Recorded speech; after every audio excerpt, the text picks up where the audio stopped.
Buddy makes it. Who's got the AFP? Buddy, are you pulling too? The resolution The resolution? from Jim.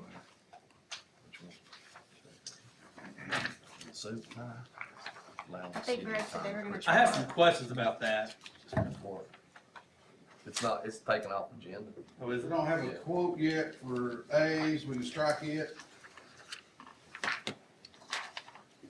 You wanna take it off? Yeah, then we get a solid quote. Okay, B, I'll let everybody that paperwork up in the, okay. but I still wanna discuss it. Are we officially talking about stuff? No, I was asking about this. Oh, one. okay. The one for A, 2A. 2A, yes, we can strike that. table that one. Okay, that's all I wanna know. 2A, not the storage building. 2A, under Jim. Okay. Where's Chip? Right This come there. from you? Is that what you lay? Okay. That's that same one I got earlier, right? Yes, sir. Okay. I'm there. Should I start without Tracy? Sure. Her part's the dead end of the meeting. She'll be here all night.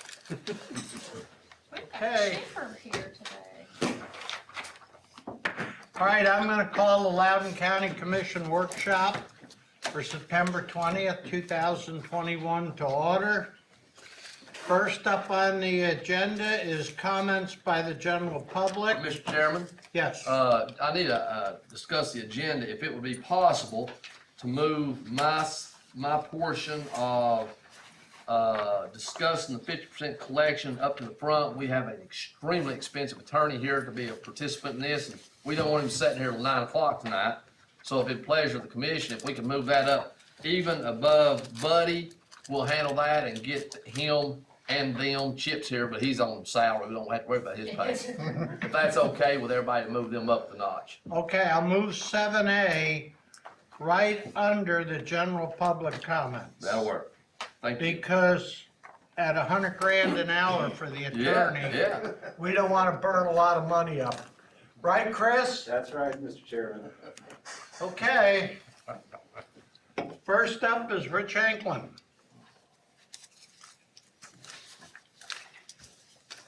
Thank you, Chairman. Members of the commission. You may remember I came here back in November of 2020 to talk about things that were going on with the contract at the time that was being negotiated between the Solid Waste Commission and Santec. Since that time, there was a letter produced early November 3rd that in this paragraph on the bottom of it says, long-term custodial care for 50-year period, beginning upon the certification of completion of post-closure. Now, what does that mean? We all thought that it went from 30 to 50 years. And out of that letter came a requirement to produce a post-closure care plan, which we got in the month of June. It was quite interesting to read and had a lot of questions. And the commission asked for a delay of 2 months out into the end of August. At which time, there was a new paper created that really took you through the details. And the details were way back into the paper itself that captures the cost projections in 2021 dollars of $8.4 million. Now, the 8.4 million is broken down on closure cost of 5.2, post-closure cost of 698, post-closure cost for years 6 through 30 of 2.1 million, and long-term custodial care. You will find that on this sheet that I gave to each of you. It is the top portion in that box.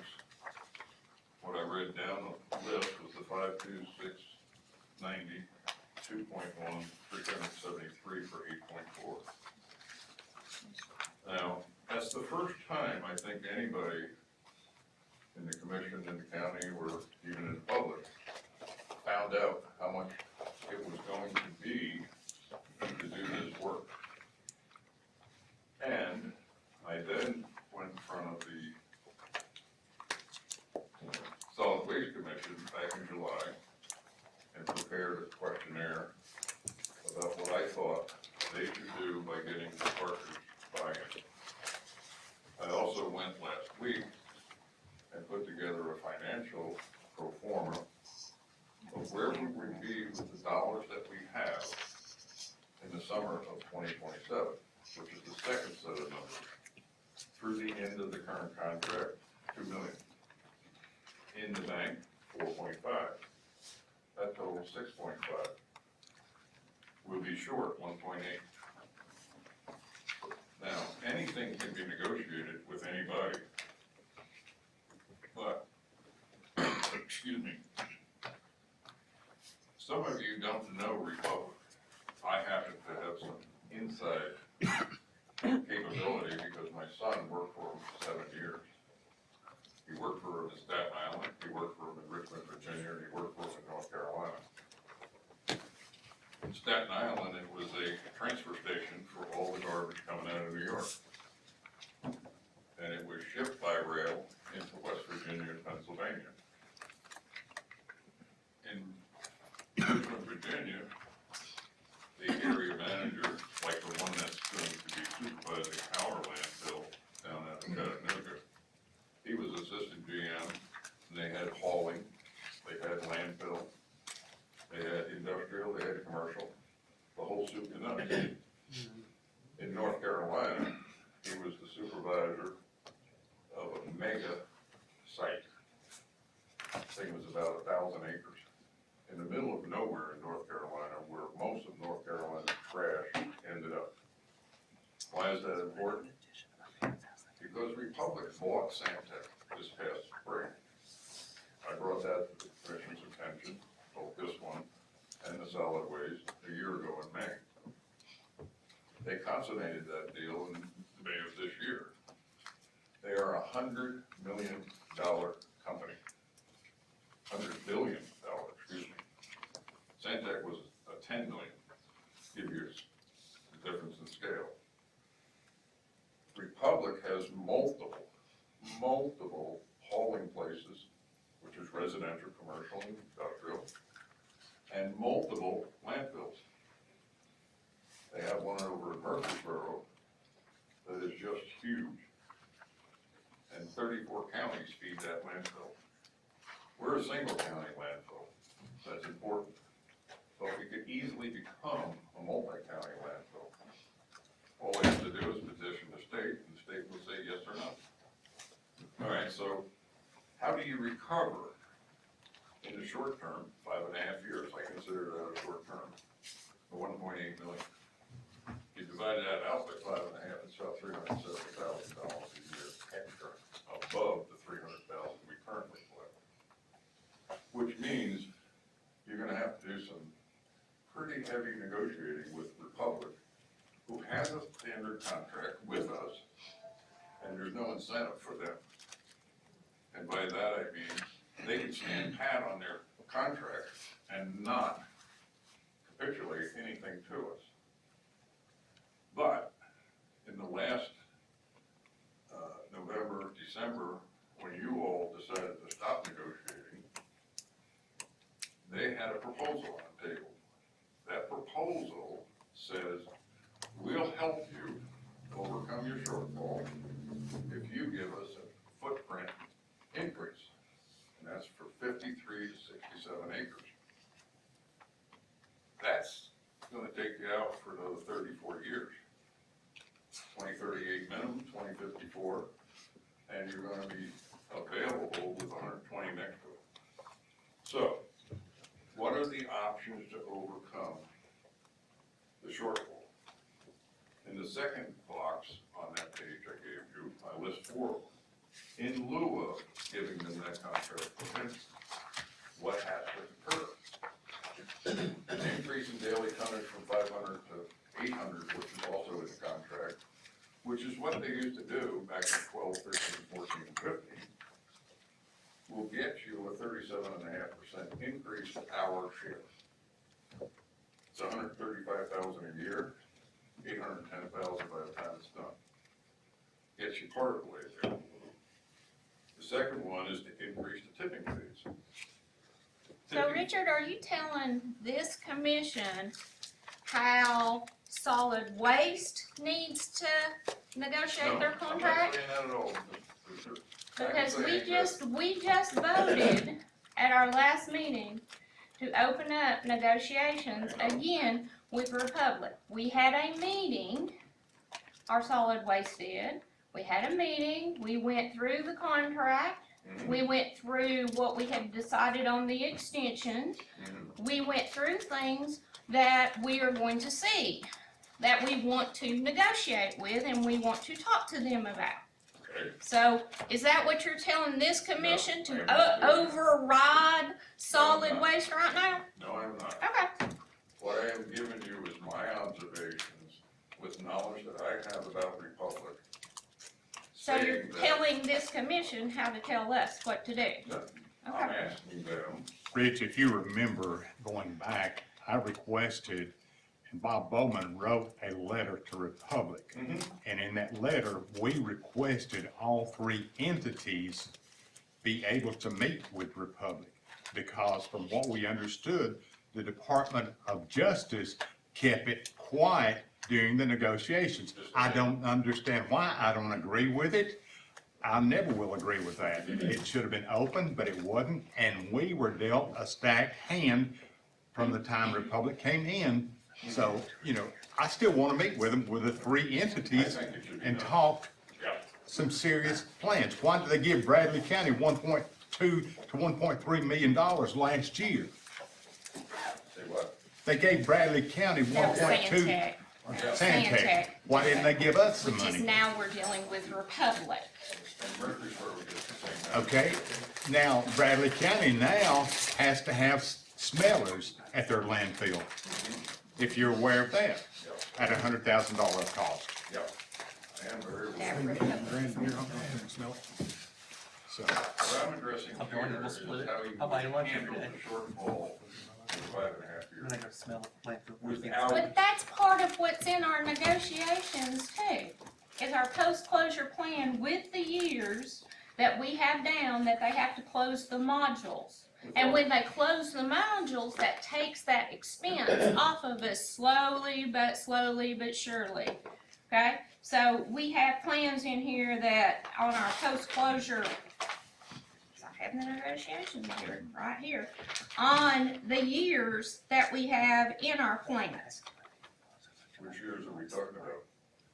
Between now and 27 or between now and 2038? Well, in each one of these, it says on what sales need to be closed in 2023 and 2020. I left my notes over there. 2025 is the first one, Mm-hmm. if you're only talking about the 4027. Mr. Chairman, I don't mean to disrupt this conversation. but we got the Solid 2025, Waste Commission. 2034, Three members are 2036. sitting here. Three members of the Solid Waste Commission are here. They do their thing. They have meetings and all this. We depend on them as a commission to do what they do. I appreciate you bringing us this information. I get it from Pat. I hear it from Kelly. I mean, the information's available, but there's nothing solved here tonight. They're an independent body to do what they want to do. So, I mean, agree with that. if you've taken this information, had this to them, you've been to the peak. You're down at the bottom now. And the only reason I came here, just like I did back in November, I thought this body, as well as Loudon City and Lenore City, See here. needed to know that there was a change, a significant change, in the ownership criteria liability. What we thought was a 50-year criteria is now an 80-year criteria. So whatever negotiations are successful in getting, whatever extension and footprint you get, add 80 to that term. So if you did 2038, now you're talking about 2008, 2218 liability. And my concern is, do we want to be liable for something like that for the next 100 years? We're liable for Poplar Springs for the last, Sorry? we were liable for Poplar Springs when we were told we weren't liable for it. When you go in a landfill business, you're in for it for life. Yeah. And my question to the commission is, what do you want to do with the landfill? I wanna hear from Solid Waste Commission what their aims, Pat, Kelly, Larry, I want them to come up with a plan and tell us what they're doing. Well, our plan has been, we voted at our last meeting to open up negotiations with Republic again. They are wanting us to bring it to the table. They wanna take it what we had last time when we stopped negotiations due to the sale of Republic and Santec. They wanna take that and they wanna talk to us about the extension. And you voted to do it. We voted to go back to negotiations with them on the extension. We are in the process of setting up a meeting so that we can talk about our points. We had a meeting as a Solid Waste Commission about all the things that we want to see addressed in the extension. I would love to hear an And update Pat that when the put time hers comes. in, she put what she wanted, we put in what we wanted. Everybody got a say in what is going to be said. On there, in part of this is the performance bond that takes the liability off the county. That's in part of our, extension that we're asking for. So when we get everything worked out and we get a plan back together, then I will be coming to everyone and say, this is what we have. This is where we're going with it. I think Republic on their shares currently, I think, are under about $95 per share on the Dow. They're a very potent company in this industry. Probably number 2 or 3, I believe, in the country. Or actually, They ship material hundreds of miles. Exactly. We could and we've got a radius in there too that we're negotiating with them too, for out of county And waste. they said, we'll keep it inside the state of Tennessee, but they also put the 150 in there, just like they put the height of the limit. I don't think you've read that in that, Kelly, I'm not trying In to here. step on you at all, please don't think that. I just wanted to bring to the commission what I see as a short-term problem, a couple $1 million. You can get that back, but what's the long term?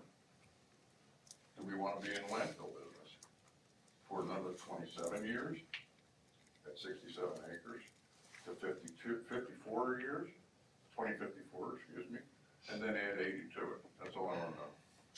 Thank you. Thank you, Richard. Looks like you got two choices, negotiate. If it falls through on negotiations, contract ends in what, 2027? and we will be in the hole and the county will be on the limb for it if we do that. Okay. Mark White.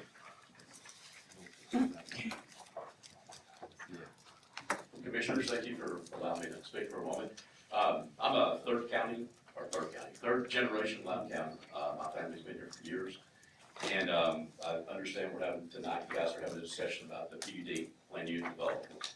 I'm a developer in Loudon County. I currently have 2 PUDs going right now, which are Stone Harbor and Stone Crossing. I'm running about 2 units per acre. I didn't use the PUD overlay to increase my units. I did it to change the layout of my homes and the setbacks of the homes. And that was the only way I could do it at the time. So, I understand that you're discussing a moratorium on PUDs, and I want to first off, I have no dog in the fight. I'm done, I'm getting ready to quit, I'm tired, I'm old, I'm tired of doing this, too much of a fight. So I'm doing my last section of subdivision and a couple of other tracks that I own, and I'm doing the big tracks, so everybody leaves me alone that way. So, the other thing that you guys need to know though is, our kids do not have a place to live, okay? I got 3 kids. My one daughter is building in one of my subdivisions because I'm building her a house. I sold her a lot for half price and I'm building her a house for nothing. So she'll pay for the cost of the house, not for the contractor fee. The only way she can afford that home. Because our homes that we build, when you go in at 2 units per acre, mine start around $500,000, and that's not a starter home, okay? I'm not developing land where a PUD is needed. Like I said, this does not affect me at all. The only effect it will have on me is the fact that of my employees, and we employ between 100 and 150 people a day in our subdivisions. Those people don't realize that. We have a lot of people working on homes. Of those people, I think there's in the 80% live outside the county. The other 20%, 15% of them live in the city of Little City. Maybe 5% live in the county. So what I'm telling you is, we don't have workers, and Loudon County is changing, as you know. The demand is unbelievable on homes that are, I've turned down 3 times as many houses this year as I'm building, because I just simply don't have the people to do it, and we don't have the stuff to do it with. I've got lots, I just don't have enough people to build these homes. So the people I'm building for, nobody's from Loudon County, out of that whole group right now. I'll just tell you, nobody's from here. We have everywhere else, and that's fine, and that's where I make my money, and I'm all golden with it, because I'm building in the price range of the people coming into this county can afford.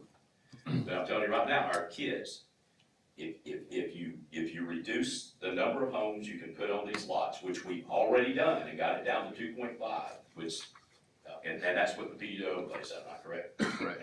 Yeah. If you reduce it even more, all you're doing, you're setting the price of homes, the minimum. And you're telling everybody in Loudon County, I'm doing a farm down on Davis Ferry Road right now, got that piece of property. Everybody thinks, oh, I'm the bad developer coming in. My family's owned that since 1974, and I'm putting it in 5-acre and 1-acre tracts to be able to do that. So the people that I sell to are not from this county. They are moving here, and it is changing the scope of Loudon County. And that's okay, because again, most of the people that are moving here come in, and they come in with big bucks from where they sell their homes in other places. And that's fine, because we make lots of money on those kind of people, and that's okay with me. So, but I'm just telling you guys, if you reduce the number of lots, the kids of this county and the workers of this county will not have any place to live. They're not there. Adam, you live on family property, Van, you live on family property, and I live on family property. That's been transferred down generations. I mean, I know the 3 of us do, just because I know where you guys live, so. But there's also generations here that are not fired up about wall-to-wall subdivisions. On postage stamp size lots, you know, that, like I said, we can't make people farm, but we can have control. Like I said, Blount County has about realized too late, they have been unrestricted building everything that they could get till they finally realized what they were about getting ready to do was to overbuild what they could afford. We can't get to that point. We can't start putting up thousands of houses and, like I said, and keep things. The reason people like to move here, they like the low taxes, they like the rural part of it, they like the mountains, they like the lakes. But if we go ahead and just throw the doors open, say build as many as you want, they'll come and fill it up, and then they'll leave with their money.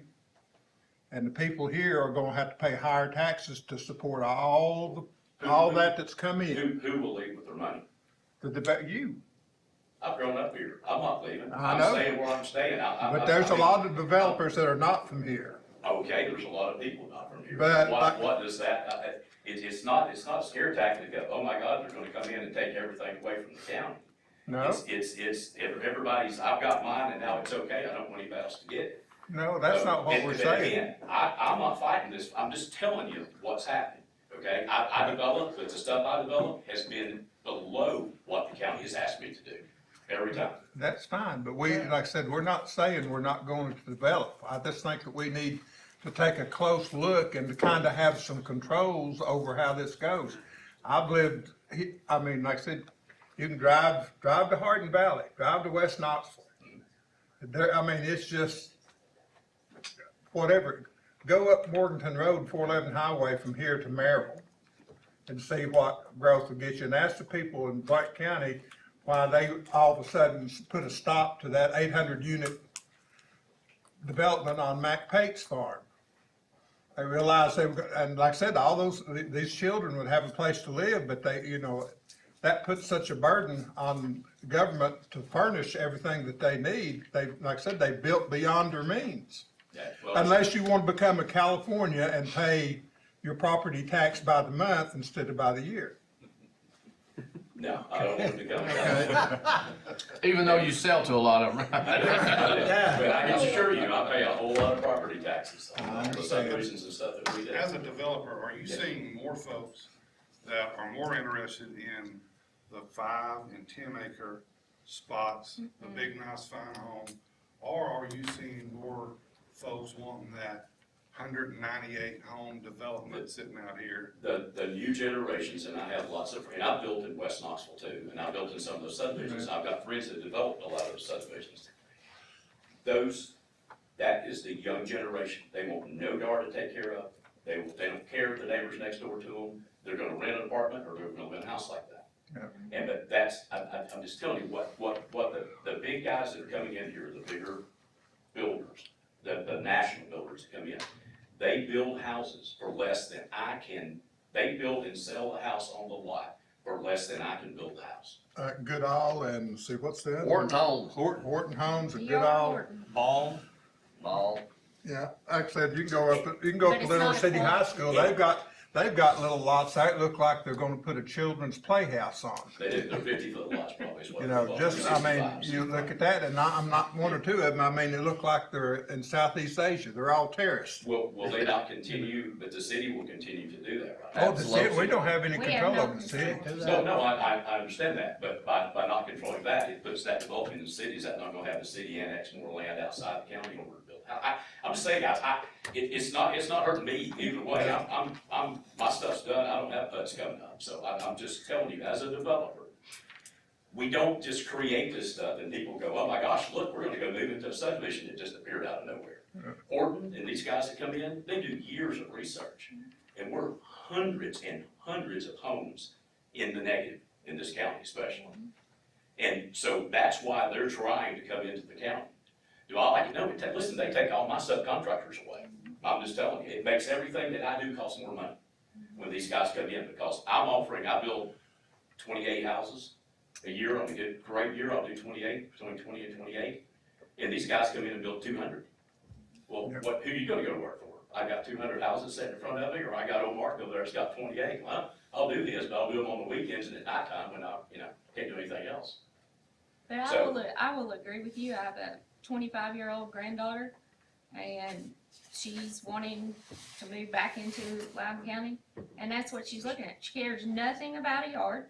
She cares nothing about having that. She needs a house. This is what she wants in her house, and she's not worried about how much acreage she has, or 5 acres. She didn't want to take care of 5 acres. She doesn't want to take care of 2 acres. We did in Stone Harbor and Stone Crossing, we went and we put some bigger lots, mine were at least 15,000 square feet, 100 to 150. We had some that were twice that. And what I found was, I had to just about give those big lots away. Yeah. Over in Stone Crossing, there's 3 or 4 lots over there that I put a premium on the lots. I ended up getting less for them, like I got on regular lots, because nobody wants to take care of your yard. And that's the group that I'm looking for. But I'm just telling you, the younger generation does not want it. Also, the younger generation cannot Afford afford it. the houses in Loudon County. Or can you just talk for a minute about, in the beginning of the developmental process of the neighborhood, the linear foot expenditure that has to go out, and what having houses so spread out does to the value of each lot, and like what a lot might start out for based on some of these regulations? Right, And so- that's part of the problem, that they When can't we see- afford it. And that's the way we look at stuff, is what it costs us a foot to develop when we go into doing it. So Stone Harbor, I think when we originally did the stuff, we were looking on development costs of $200 and some a foot. The last phase I did was $600 and something a foot. And that's for me putting 15,000 square foot, 100-foot wide lots and 150-foot deep minimum on those lots. Well, those guys, you can't do that. I mean, your lot costs are just astronomical. The last group of lots I'm doing, I'm getting rid of the land, baby. I mean, just all I can do to make it go away. Because I've been paying taxes on it since '05. in that one particular subdivision. The So- more you spread them out, the more it costs per linear foot. Oh my And that's gosh. why our kids won't be able Huge, to afford to live. huge, huge We difference. did just drop our road frontage from 75 to 50 foot for divided lots, just FYI. But the big points to me is the kids are not gonna be able to afford the houses. And the other thing is, you just set a value of everybody's farm in Loudon County. Yep. Whether it's been in their farm, their families for 150 years, it's worth, if you all change that tonight, it goes from here to here in the value per acre. If you don't think it does, go ask a developer. Because I'm not willing, if I were doing that thing for Horton, I'm set on how much I can pay, because I know what's gonna cost me to develop it. And the margin on what they do when these guys come in here for those big developers like that, the margin on what they're doing, and you said, Rick, it's about that thick, bud. And those guys, I know a lot of the neighborhoods, you go borrow them $3 million to put that together. You're signing, your wife signs, and you put your house and everything you have up on the market to do it. I know this, I've done it. So you gotta watch your margins all the time when you're doing it. But there's also, like, folks that are here tonight and have been here, there's also that part of the population, the people we're supposed to represent too, that do not want that. That's right. So, you know, we can't just turn our back and say, it's like Van says, for the children. You know, they have as much interest and as much right to determine the place they live in as people, and like I said, but I agree Do they with own all the these. properties? My I question. know, but No. you own the property, but So that's, and I'll tell you, it's Stone Crossing subdivision. I meet a guy at the gym, and he comes over, and the first thing he says, "You're the guy that took down all my trees?" And I said, "We got in your yard and got your trees?" No, I said, "I live in Avalon. I used to sit out there and look at all those trees." And I just looked at him and said, "We should have bought it. I've been trying to sell it for 15 years. I'll sell it to you, I'll tell you the whole thing. It's easy." well, it's easy. Like I said, I could buy a property next to one you're developing and decide to put in a mobile home park. Yep. If it was on that way, that's But right. it doesn't have to be, I can buy enough acres, all the state says you can acre per mobile home and a septic tank in the yard, and I can do that. Of course, what will that do to your property values? Put them in the tank, won't it? But I'm gonna do what I'm gonna do, and I'm gonna provide houses for children to live in by doing that. And like I said, I understand what you're saying, the kids today don't wanna mow yards, they don't wanna plant flowers, they don't wanna, Sweet. They and don't that's want what to farm. That's what I'm telling you, it's not, I don't have a dog in the fight, Yeah, and I'm not here okay. to fight with you about it, other than to tell you that you're gonna have to do something to make affordable housing in Loudon County for people to be here, or everybody's leaving. well, it must be affordable because you can't find anything to buy. Well, it's not affordable by the residents. Everything it's not that affordable. comes open, it's gone. Yeah, it is, and typically, we don't do a lot of spec homes, we did a spec home, we listed it, we had, 13 showings in 2 days. People are coming here from states and buying stuff because they can sell what little bit they own in California, and we're getting a lot of those. Come here and buy a $500,000 house and put $1.5 million in the bank. Exactly, that's what I was telling you, but the people that live here can't do that. The people that work and work in the different places and work for me and work for everybody around town and everything, Like my granddaughter they can't can't afford get those a houses. house because They of can't that. afford it.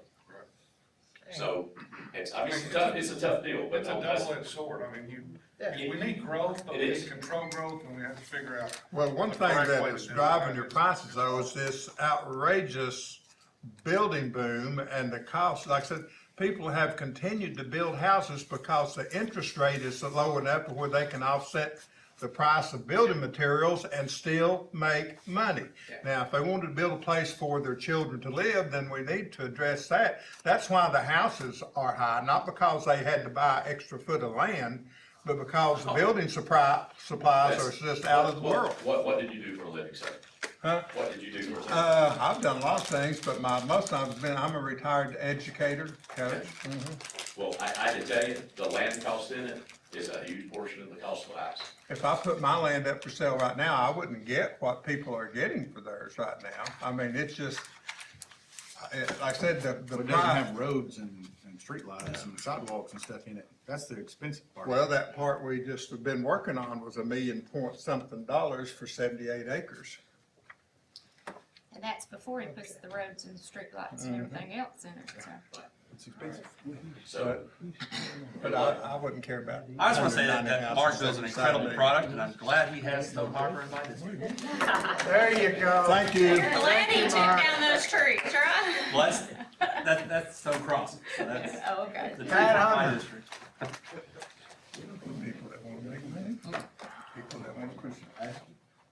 My name is Pat Hunter, and I wasn't going to talk about PUDs, but I think I will. Just a few comments. I guess I can see it's a double-edged sword. I live surrounded by the city, so I'm accustomed to high density. And I also see the need for affordable housing because you have young professionals that don't want the big yard. My son is one of them. You also have retirees who had a big home and property and are physically not able to keep up with it. So they want something smaller, they want to downsize. So I think we have to address PUDs, whether we like it or not. But I think when we're talking about PUDs, we also have to talk about that close proximity from one home to the other, because I know that in my subdivision, we have had at least one fire. I think almost all the police and fire departments showed up, and the house still went down. It went down to the basement. It was just completely lost. And some of the homes on the sides were melted. So I think that we have to talk about fire protection if we're going to have PUDs, because if you build a nice new home, you're gonna have to talk about PUDs. That's all there is to it. Personally, I would like to see the developers put sprinkler systems in the homes, so if we don't have fire protection out, in the rural area, that is gonna save the home. So I think we need to look at some regulations before we look at, PUDs. But as far as a moratorium is concerned, I can understand the folks from Glendale and Greenback not wanting it. I can tell you that for years, when Harrison Road was growing, I didn't want it because I was afraid of all the cars and the narrow road, and all of those issues have to be addressed from the front end, not after they become a problem to the taxpayers, but from the front end. So if you are gonna do PUDs, think of all those issues, all those details that need to be addressed from the front end, not when they become a problem.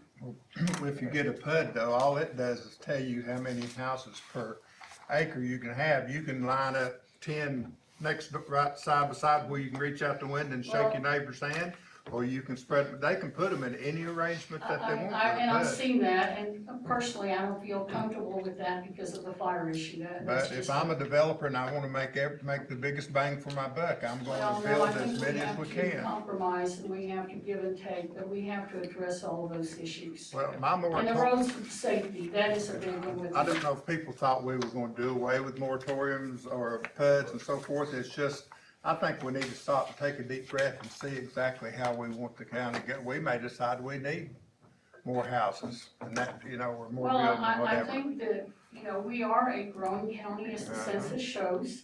People do wanna live here because we're in such close proximity to Knoxville. But We have lower taxes. We are a county that invites people here just because of what. they like our to low come taxes. because of the mountains, the lakes, the Right, rivers and we- so we forth. have- Of we which have- we're gonna carpet with houses eventually. If we don't have any kind of growth plan, then everything those people are moving here for is gonna be gone. And we did a growth plan, we just haven't revisited it, so I think that's another issue that you could look at. So, anyway, that's all I have to say about PUDs. We need affordable housing.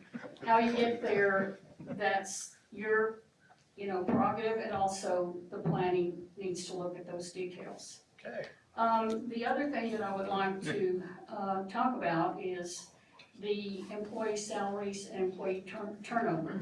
I think we're seeing that on a national level. People are evaluating their lives, whether they wanna go work where they used to, whether they want higher pay, better benefits. I think everyone, it's a national problem. I think that if you're going to look at our own county employees though, I'd like for you to consider everyone. Everyone from the convenience center, the animal shelter, the hourly employees, all the way to the salaried employees, if you're going to consider it. I also would like for you to consider with those pay raises, if we were to have any, or a new pay scale, that you also consider adopting evaluations and job descriptions. Because that's part of being an employee, knowing what your duties are and being evaluated. So, I think we have a couple of department heads that I feel deserve a big increase.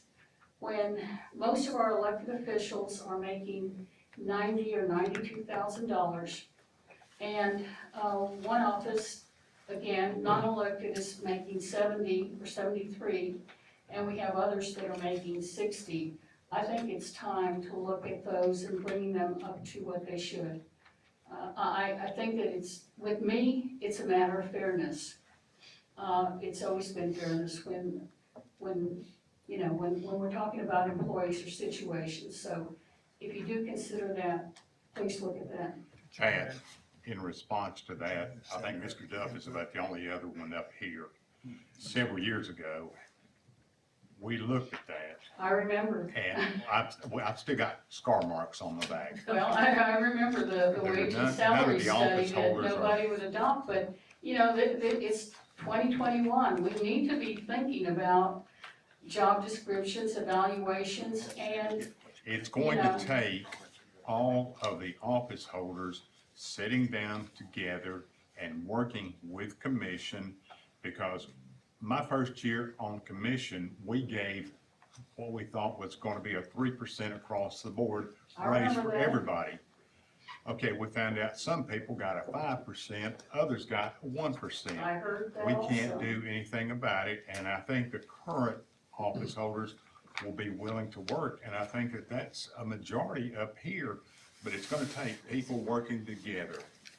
If we don't have their help, it ain't gonna work. Absolutely, because when a department head is, I hate to use the word autonomous, but they pretty much are. I mean, they have their descriptions and they know what they can and cannot do. And you really can't say you have to give someone a pay raise, although that is the recommendation. But nonetheless, I think that it's going to take an effort by the elected officials like yourselves and the department heads to get together and hammer something out that's fair across the board, like I said, from the hourly employees that have to be out there in the heat to the employees that feel that they are having more of a share of their work being delegated to them because there aren't enough people who want to work in that department. So those are my issues with that. It has to be a cooperative effort. And then the last thing that I would like to speak about is the solid waste. And I'm going to talk about the solid waste not as a solid waste commissioner, but as a private citizen who's been going to solid waste commission meetings since the 90s. I think one thing that I'm very concerned with, when we look at the last proposal that's on the website, the August 2020 proposal, where the solid waste pretty much cut the negotiations off. Several things have happened. I think the biggest concern that I have is the new regulations. To me, that's the elephant in the room. With post-closure, it was 30 years, now it's 50 years. And it's something that we can't say to Republic or Santa or anyone else. It falls on the county. We are responsible for 50 years. That's all there is to it. They can't carry the bond, we're gonna have to carry the bond on that. That's a big concern. The other concern is back when the 2007 contract was awarded to Santa, and you have it with your paperwork, the minutes, and their proposal. Their proposal was to have some rates, some new landfill rates that would go up within a 10-year period. That was going to ensure that we had adequate money for closure and post-closure. When those rates of $28 were dropped to $18, guess what? We started back then on a very low, or actually a very high climb, because there was no way that we were going to catch up unless we were bringing in 800 tons a day, which we didn't. So that's my concern. The regulations have changed. As just one commissioner on the Solid Waste Commission, I still want to hear from you. I want your input because it will help me in my deliberation. I also want to hear from the public. We haven't heard from the folks from Matlock Bend. We haven't heard from the people from Tennessee National. We haven't had anybody from their HOA, POA, and I think that public input is just as important because we have a lot of people in Matlock Bend and we haven't heard from them. I'd like to have a public hearing where where we receive input. And the other thing is, we haven't gone item by item in the 2007 contract to find out everything that we think needs to be corrected. I personally think that if I go to a meeting, that I shouldn't be handed a packet 5 minutes before the meeting, and for me to have to make decisions without that critical information that is needed for making a good, informed decision. In the contract, it specifically says that they will make it available at the regular meeting. Well, guess what? I think we should have it a week ahead of time. They're a big organization, they can do it. It's things like that, that although they seem little, I cannot see county commission being handed a packet 5 minutes before the meeting and then say, okay, we're gonna bring something up and we're gonna vote. You don't do that. And I think that if we took the time to look at the contract, the entire contract, and pick out everything that needs to be fixed, I think that we need to do that. But you also should, especially with the post-closure period now being 50 years, I think that we need to hear from you. So I hope that you do. Ms. Brewster is our chair, and our attorney is going to go into negotiations. I'm gonna be real honest. I made a motion to hire a contract attorney that specialized in contracts, and I did not receive a second. I'm disappointed that I didn't, but I'm the minority voice. Those are my concerns, and again, I come from the citizen activist who always wants to hear the varying voices out in the community, and you're an important voice to me. And the last thing I want to say is that I like the carpet and the chairs and the paint and the new door. Thank you. Thank you, Thank you, Pat. Pat. Okay, thank you. Okay, that concludes the public comments. 2A was removed, so Van Shaver, you're up with 7A, 50% collection upfront AFT. All right, Chris Fry and Chip Miller's here. This was legislation that was passed this past year that changes the way the collections on adequate schools facilities tax are. In the past, it has always been, they had up to 3 years total to pay the adequate facilities tax. And of course, maybe those that aren't here may not know, this was a County Powers Act that was passed in 2006 that allows $1 per square foot charge on all new residential construction. All the money has to go to education, either in the form of capital projects or in the form of debt service. It cannot go anywhere else. So the legislation came out this year and said, all right, we're going to change this a little bit because we've had a problem in the past of losing collections. We've had people that skipped out at because the developers skipped out and they just never did pay anything, so they had to pay nothing on the front. So now we have an opportunity to correct that, where, it can be billed and charged and collected 50% of it on the front end of it when a building permit is issued. Is that right? Which is, then if somebody does that, if they skip, at least we got some of it back on. We pick up some that wouldn't have. The other, it's kind of a two-pronged thing. The other part of it is the city, Little City, Loudon City, and TRDA also issue building permits. There's a process, and we've heard a lot about it over the last few weeks and months about how it works between the cities and the county. But they send Chip, the trustee, the paperwork, and then he has to do his thing. Well, now we can, if we do the collections up front, 50%, the cities and TRDA can also do that. They can take the money in their hand, right there on the front end, and then give it to the county. We can agree to give them a stipend, a percent, a cut, whatever you want to call, of the actual cash that they collect. So every way it goes, we're definitely more likely to get more of the money than we were the old way. So I guess Chris or Chip, either one, if you want to just take it from there and do your thing. Sure.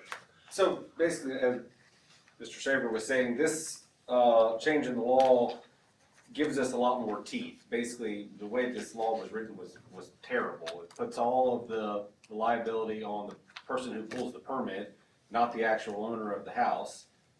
So what we would have is a builder would come in, pull a bunch of permits, sell those, build them, sell them, and then they're out of town, and the tax isn't even due until months after they've closed on the property. So the way this works is we get 50% of our money up front and 50% when a certificate of occupancy is issued.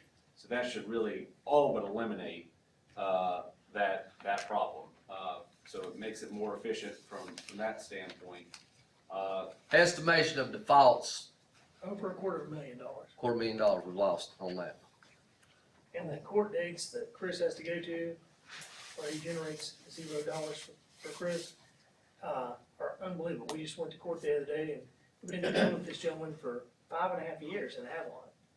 And that's just one example of last week. Yeah, I mean, I can't even get into the number of angry phone calls that my office fields and Chip's office fields from people saying, I didn't know anything about this tax. Well, you did. You signed a form when you pulled the permit, but if you actually have to pay 50% of the tax up front, it makes it a lot harder to say, I didn't know anything about this.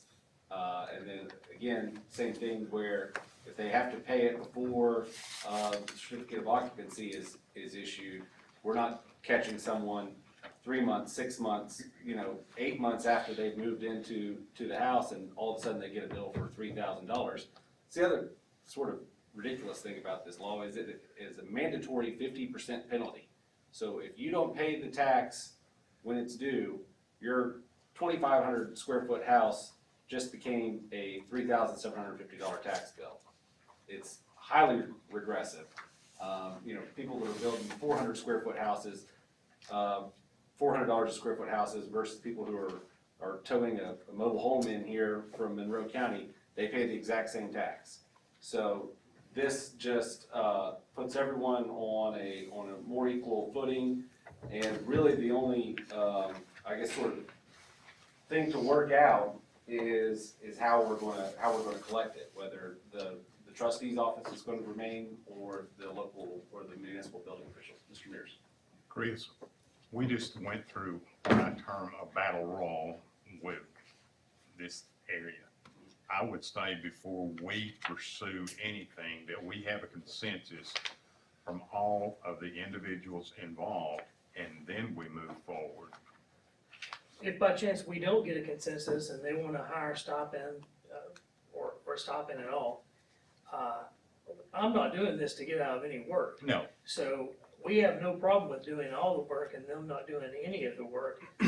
Just send them down to my office. The county can do it where the We can do cities it want all. to participate. but that's, We'll we do it. had a problem though, Van, and you agreed, we don't need to go through Well, that. this won't go that way. There's no, Yeah, you this gotta do isn't- this to do this. Jeff, would you feel better by being able to sit down and having input into this from the city of Loudon before anything is done. That's fine. Well, the other part of this thing is, I'm sure Chris is about to hit on it. As we said, the cities, TRDA would also be involved. Whether or not we pay a small amount, they get to collect a small amount, that's to be decided. The harder part is figuring out how the logistics actually work of the changing of the hands of the money. And I'm hoping Chris can, Well, so we can leave all that in place the way it is now, basically. And the way it works now, they either come to our office, or they mail in a check, or they call at closing, or good builders like Mark White they make them pay it prior to closing. A lot of builders and their homeowners are one-shot deals, and they come in and they, well, I don't know anything about this, my builder didn't tell me. Well, it's yours, and, it then becomes a big issue. can we pass the 50% thing Absolutely. without the cities? I mean, Yes. not even, we can take that up separate. Jeff can talk It's to a different Chip contract. Is and it- Tony yes. and whoever and all that. It's completely different, so this would be a resolution from this board saying that 50% of the tax is due up front. Right. 50% is due before a certificate of occupancy is issued. We don't have to mandate that the local jurisdictions actually collect that tax. That is still Chip's job until such an agreement is. We just gotta get more efficient. We can't keep wasting one employee dealing with adequate facility tax, that's not. In one section, I don't remember exactly what it was, section 8, it talks about, where was that one admin that was reading with the add-on? We did away with the additions, Chris. Just make a note somewhere, we don't Right collect here. on additions. Okay. Reasonable. And this is he got this from another county that's already doing it, so it's not new science, this is another county that's doing it. But you really wanna put the two things in two separate places. The county going ahead and saying 50% up front, we need to do that ASAP. Working out with the cities whether or not they participate, whether or not they even wanna mess with it. I know, Tony Akins has said several times that they would do it, and the 2% they collected, they would give to the schools, is what he said he would do with his, but they're kind of two separate issues, isn't that a fair way to say it? Well, and all additions aren't exempt, just both like rooms, sunrooms and such like that, those, y'all remember, when we first did it, we had a person build 800 square foot home, pay us $800, and they come in and put a 1,700 foot addition. Well, there's always gonna be those, but we did that quite a long time ago. Yeah, Right. so. And small this rooms is and to stuff like that are prevent Not necessarily 100%. us losing the uncollected part. Right, Yes. and to get 50% of our money Oh, sooner. correct. Yeah. Okay. So that's, we did $1.3 something million last year. That would be $650,000 in the fund balance a year earlier, drawing whatever little interest it draws. But mainly it's an acknowledgement that they recognize there's a tax, they've gotta pay it, they can't get a CO until they've paid the remainder. Up or down, it might not be 50%, it might be 45, or it might be another 5% more than that. Don't some people wanna pay it all up front? Oh, yeah, we have a lot, and you guys were talking about one of them, Harrison Rose at Ball, or Ball homes? is that Ball that's on Harrison Road doing that? They come in with 10 at a time when they get the permits, they pay them all ahead, and that's great. Yeah. That's fine. And it's your recommendation to do this? It is a recommendation. This was a hole in the law that's existed since 2006, and the legislature is finally giving the counties some. And we've not been real involved in the legislature side of this, but all the other counties, they're dealing with the same problems we are. I mean, a lot of this was taken from Rutherford County. But yeah, they've dealt with the same pains and the growing pains and the lawsuits and this was a good solution. Commissioner Shaver, you wanna put it on October fourth? Please, yes, put it on the vote? agenda. Chris, can you For the contact first the part. other entities, Yeah. please? Of course, I've had preliminary discussions with Loudon City, and they feel that they can, it basically is going to require a new credit card machine in Travis's office, plus some other things, but, I think they would also be fine with, like we were saying, the building official gives them a bill and tells them to remit this amount of money to the Loudon County trustee, or your building permit's no good. It's just like if you wrote a bad check for your building permit. It has a lot of merit, there's no doubt. But Okay. Now can I talk about my PUD overlay? Okay, that'll be on October 4th. Thank you. Okay, 2A is off the agenda. And before I turn it over to Buddy, to my fellow commissioners, I apologize for the misvote at the last commission meeting. My intent always was to stand with the people of Greenback. Unfortunately, I never walked the hallowed halls of academia, so no means no to me and yes means yes. So anyway, Buddy, you're up. Thank you, Mr. Chairman. 3B under my name is Electronic Voting System. Our IT department spoke with a gentleman, one of the vendors for this. This would be a base package where the motion itself would show up on the TV, and then the votes would of course then come. This would be equipment. All the initial purchasing act would be for the software and some hardware that goes with it. You'd be looking at somewhere around $10,000, and that's with everything. $3,500 a year thereafter. This would take care of the voting, makes Tammy's job much easier as well, as everything would be recorded. Everything would run through the laptop, and possibly even eventually get to the point where we could run it through our live channel as well. And how much annually? 3,500. And nothing gained by it. If this has been brought back up because of our little fiasco last No, 2 this is weeks ago, something- that doesn't fix that. I'm not saying it does, but this is also a step into the Towards what? 21st century, where something like that doesn't happen again. Oh, it'll happen again. That won't stop You said that. there, but there'd be no doubt about it, because your motion you're voting on, it's right there in plain. Then you change your mind, just like 2 weeks ago. Anyway, I'd like to have that on the agenda. Under my Yeah, own. thank We'll you. put that on October 4th. I just asked Tammy, she said it would help her out. And I'll get, Is there anything I I've can got do the, to help? This is the see if I- silliest thing I've ever heard, but that's just my opinion. You don't Okay, get out much, so you don't leave the county much. I don't know how we got those done since 1870. I've got a specific stat sheet, that I'll send down, I'll let you know Please the send maintenance the desk, where that way I information wouldn't out. forget it when I left, and guess where it's still laying? okay. Yeah, right where I forgot it when I left. So I'll send that out, in the morning sometime. Courthouse elevator. And Susan is here, and Susan's got some prices, well, I think, the sheriff and some ballpark prices. Do you wanna discuss, are you ready to discuss them tonight, Susan, just a little bit of what it would entail? Talking to me, Mm-hmm. I can, I'm like you, I left my notes at the office on the elevator. But I did get an The estimate. dog ate it. Pardon? The dog ate it. That's the homer, never mind. It would be about $400,000 to put an elevator in, for an inmate elevator. Jimmy and the sheriff, they were waiting on that. Did you read your email from Steve Harrelson Here we go. today? That would be putting an elevator out back, next to the fire escape steps.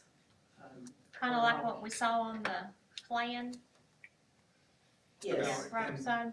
I'm sorry, in Steve's letter, it talked about a sally port and an elevator? Now, I had not asked the architect about a sally port. The $400,000 was just for the elevator alone.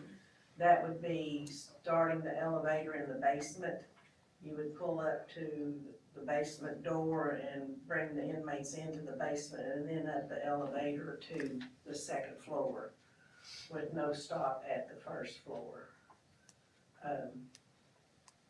My thought on this one is also in Steve's letter, and we've heard this discussed by a number of law enforcement. The days of having to load up 30 and 40 inmates at a time to haul down there and walk them up the fire escape in leggings and handcuffs, that's over. This is putting an end to that. We've spent hundreds, actually free money.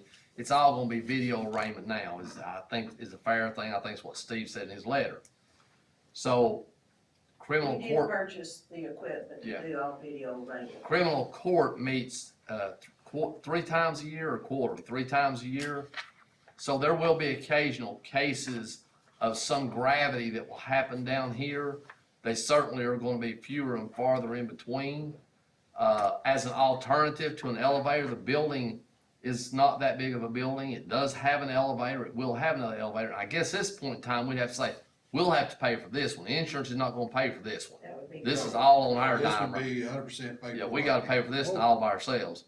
So, as an alternative to a $500,000 elevator, we've got a blank canvas sitting up here now.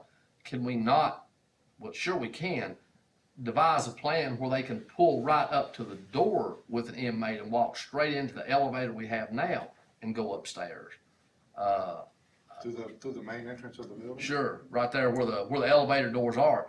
And then secondly, maybe more important than that, I think all of us sitting here know, everybody knows, not too far away, we're gonna have to build a facility.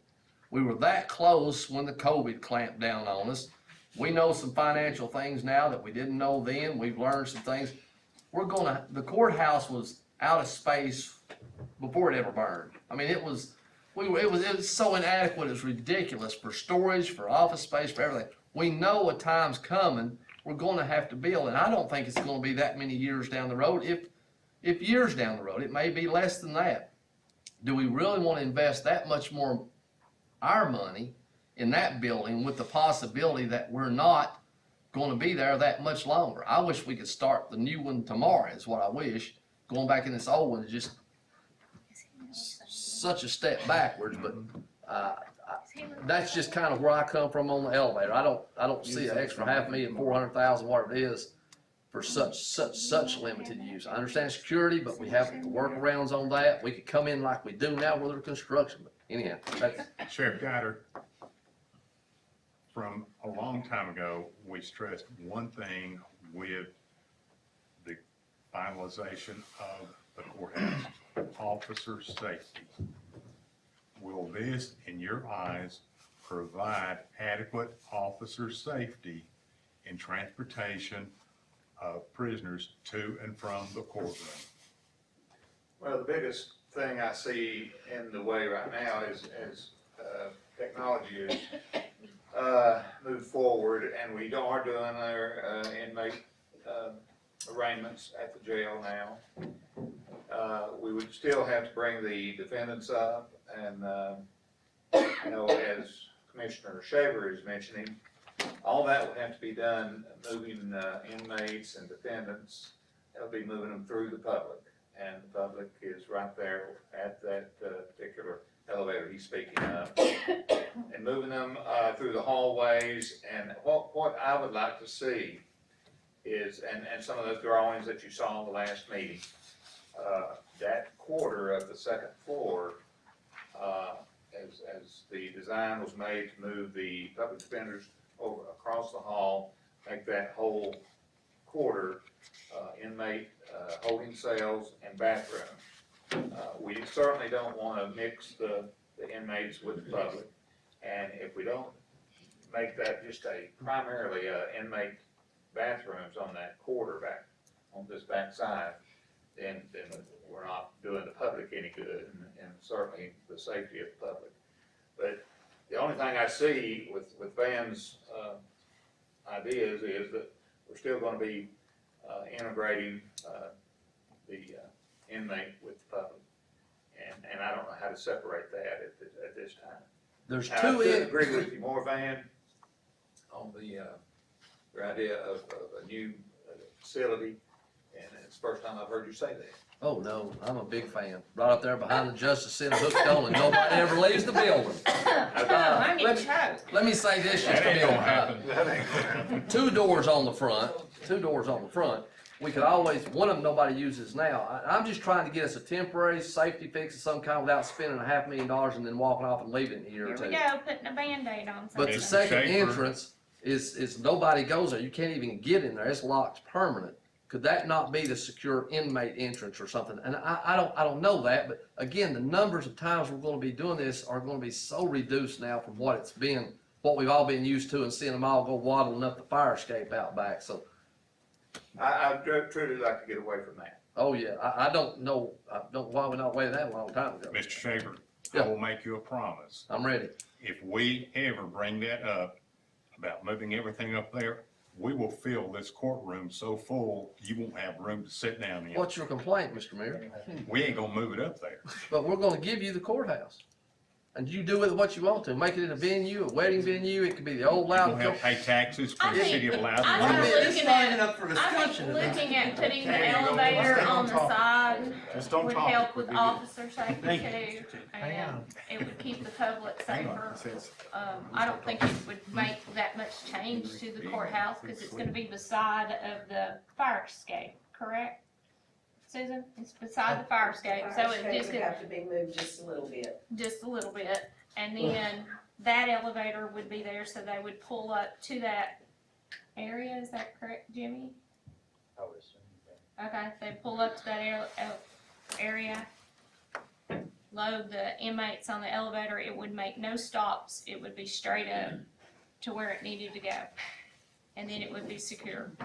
So we would have the public secure, officers secure, and the prisoners. They would, there's an opening to the basement, they would have to redesign that opening, and so that cost includes creating a secure entry into the basement. So they said. So that would be $400,000 to doing $500,000. the basement and the elevator at 400,000? That's not renovating the whole basement, that's just renovating making a secure entry into the basement. You can't just have Area. elevator doors Just exposed. a door that- Like a vestibule, right? Okay. But to address the bathrooms, making an inmate bathroom is not an option. That is the only men's bathroom for the courtroom use. And it was discussed last time that the officer would just need to block the restroom off long enough to allow an inmate to go, keep the public out of the restroom long enough. Because we could send the any males that need to go to the restroom that are not prisoners, we can send them downstairs. Yeah. Because we've got new bathrooms downstairs. But there's 3 bathrooms upstairs, there's 2 toilets and 1 urinal in the men's restroom upstairs to handle the flow of attendees to court. And the county would have to pay for replumbing, creating a new bathroom space, it would take away from your inmate holding storage space, your inmate holding area. There would be a lot of expense to create an additional bathroom for an inmate. But the other thing I mentioned, before the last meeting also was, if we do have female inmates, I wouldn't want them to pass through the general We public talked as about well. that last week. If that bathroom you're speaking of could be, termed as a, It wouldn't be labeled as a unisex, because that means at all times it would be available for a unisex. And you can't have mixed people, men and women, in the bathroom at the same time, I mean, your urinal's in there. Not You know. Tennessee. the good thing Y'all was, might wanna have a party in there, but It would be restricted during trials, during the prison, when inmates were on site, it would then be restricted access. right, But the secure officer could secure the door for a female to go in and use the men's restroom. we can, yeah. I mean, the thing that it helps that out is because the new facilities on the first floor, the new bathrooms. There's not as much bathroom usage, I mean, your court people would have to go downstairs to use the bathroom. Well, as it is right now, everybody on the first floor has to go up, so, At least we got one downstairs now. But then and it's like Van said, and I'll have to say, put it in the black book that I agree with you on some of that. Been a lot of firsts tonight. Give it just a minute. But the courthouse as it was not sufficient, there was no handicap, there was no wheelchair accessible bathrooms and stuff, and so by the time they increased the bathroom spaces to allow for handicap accessible in men and women, it's taken up the extra floor space that we could gather up, to do that with, so I think that having your guard, your officer to secure the bathroom long enough for the inmates to use that public restroom, would that work for you, Rob? and they have to. After what I hear too, it might be a good time to even go back and talk to Loudon City and see if they've got some property available that we could look at. We did Because try to we're give them running some out of property. space. We did try to give them some property about 2 years ago, and We got 4.4 acres up on Ford Hill. I guess it wasn't in the right part of the county to build on, yeah. I guess we'll have to annex on that Highway 11. Annex the Justice Center first. Looks like that's the way it's headed, you know. Get it, go get it tomorrow. No, it's good where it's at. Get it tomorrow. But Mayor Bradshaw remembers, we talked about that and making that a tourist attraction, that kind of thing, and building an annex, and we was told it was a brownfield. Because we do have a problem here at the annex too. There was a lot of discussion Out of about it, space. so, hate to say it, but I do agree with Van Schaefer, but I agree. Somebody's taking notes on all this. I love this tonight. He's just a little slow on catching up. City, but we're out of space here. Moving right along, Coach Sanders. Coach, let's go. You wanna put that on the agenda? It's up to commission. Don't we I'm need fine more with it. numbers? I mean, don't we kinda need to know some details? Maybe get us all the details and everything between I now. don't think that's the kind of thing you can just slam in there in the last minute. Well, So you might well, be we voting can- for it. I believe they've got time there, Mr. Taker. They're not I on don't the, think we have that How, much how time. quickly does this group decide on anything? well, I'd say we've got a few years on We're that. voting now, we can get some hard numbers That's out. some hard But I'd math. like to know how much it's gonna cost us to do it before we vote on it. Well, it's She just said. it's $400,000 to $500,000 without you asking the architects to do a lot of work. That's time and Because money. they'll have So if to, I make a motion to spend $500,000 and not a penny more on an elevator, we're good? Not necessarily. Well, that's I mean, that's, I You wonder know, how much it it's just gonna cost needs us. to- It needs to be a. well, we'll have to get an architect design on it, so we're gonna have to do that in order to figure out how much it's gonna cost. Your plans that I gave you last meeting had a little bit of an estimate on there. It had a little bit of a drawing, how Right. it would be laid out. And I think I gave you a copy of the email from the architect along with that, or did I not? I maybe did, but anyway, I can get you the language, I think I forwarded to you all maybe the email from the architect that had the digital copy of the drawings. Anybody agree with that? Yeah. Yes. Okay. We got license. Read that, and I don't have that email in front of me, I left it on my desk, but, Well, we can put it on Chairman, the can I- agenda. can If the numbers are way off between now and then, we can table it, readdress it. Well, and you We'll could, table you it to might not even have revisit. enough support to do it, period. If it's $1 million, just do it. So if you put it on there, then you can have an opportunity to say, no, we don't want it. And then you don't need to spend any money on architect fees. you So start you can- jerking an architect around when you don't have enough support. If I say to them, go ahead and design it, and then you say, no, I don't wanna do it, I mean, We gotta I pay. mean, you could have a vote that says, yeah, we'll consider it for 500,000, and that might fail, all the way around. I And say then you put don't it have on to do the it. agenda. Yeah. What's I'll that? Let's Put it on the vote. agenda. Put it Put on. there. Put it on the vote. Okay, And put it on. anything, Susan, just send It's us a lot of back money that for email somebody back moving out in out to 6 make months. sure that we have. I just need Absolutely. enough support to move That's forward not bad. instead of just telling the Well, we'll architect. know for sure. It's a lot of work on an architect. Sure. Because not only does the architect have to complete the designs, he has to work with the contractor, and a contractor has to work with subcontractors to get all your pricing together. It's a lengthy process for them to do. And if it's not something that's, people are gonna vote for, if it's 500,000 or 400,000, there's no point in spending that money. That is correct. So we need to know that up front. Okay, we'll put it on October 4th. Chief Davis and Sheriff, is there a way for you guys to look at that and see, come up with maybe alternatives, if there is an alternative? I mean, the main thing is we have to protect our officers, and we have to Well, we make have to sure that our, protect the and citizens our too. citizens, I hadn't got there yet. Yeah, oh, I'm sorry. Citizens, So we need to. and I mean, the inmates are our responsibility. If they fall off the dang stairs and sue us for $500,000, you just spent your $500,000.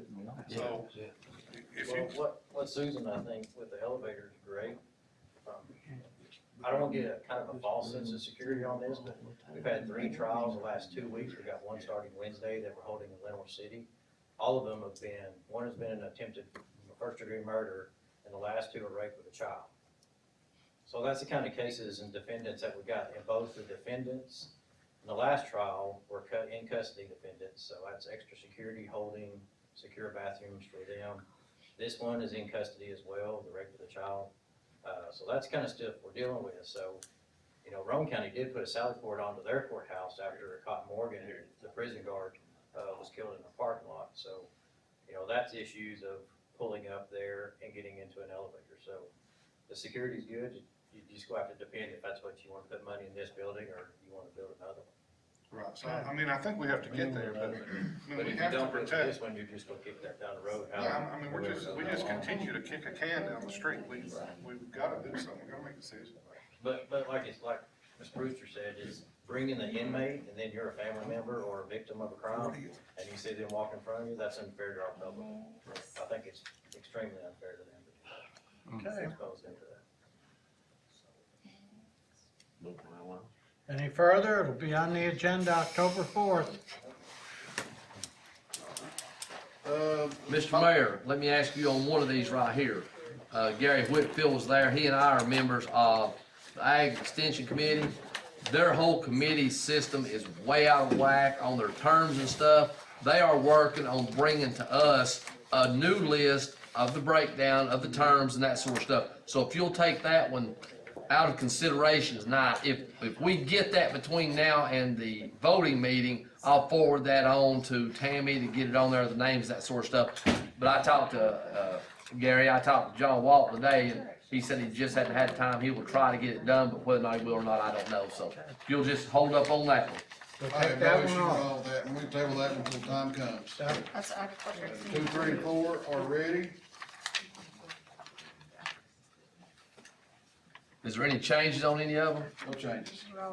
I'll present those as well for the 4th. That'll be on the 4th. Okay. And other than that, I think that's all I have, Mr. Chairman. Thank you. Thank you, Mr. Mayor. Susan, tell us about your Humana contract for retirees.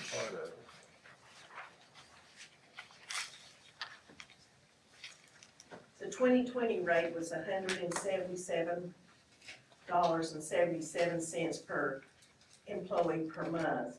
The 2021 rate decreased to $140.17 per employee per month, which was a decrease of $37.60 from the prior year. So that was a good savings that we were able to enjoy last year.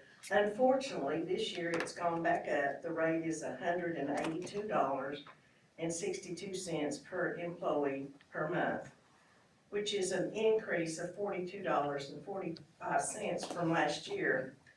But it's not that much of an increase from 2 years ago. It's just a few dollars really from 2020 rate. $5 in 2 years, I think, too bad. Ain't bad at all. I don't know, that's, it just went up $5. So. October 4th, you want to vote on that? Yes, sir. And we're voting on the new amount, is that what we vote on? Yes, the new Okay. amount at $182.62. All right. You're recommending approval of that? I do. Okay. Especially in today's economy, that's pretty good. Okay. Thank you. Thank you, Susan. Thank you. Commissioner Satterfield. Just like for, to be put on the, next voting meeting in October, consideration of a temporary moratorium on PUDs for Loudon County. It's not to do away with them, to increase them or decrease them, but just to hold on for a short while until we can look at which direction we want the growth for the county to go. And I think, Adam, aren't you and Van still active Planning on? and zoning ad hoc committee. Right. Study committee.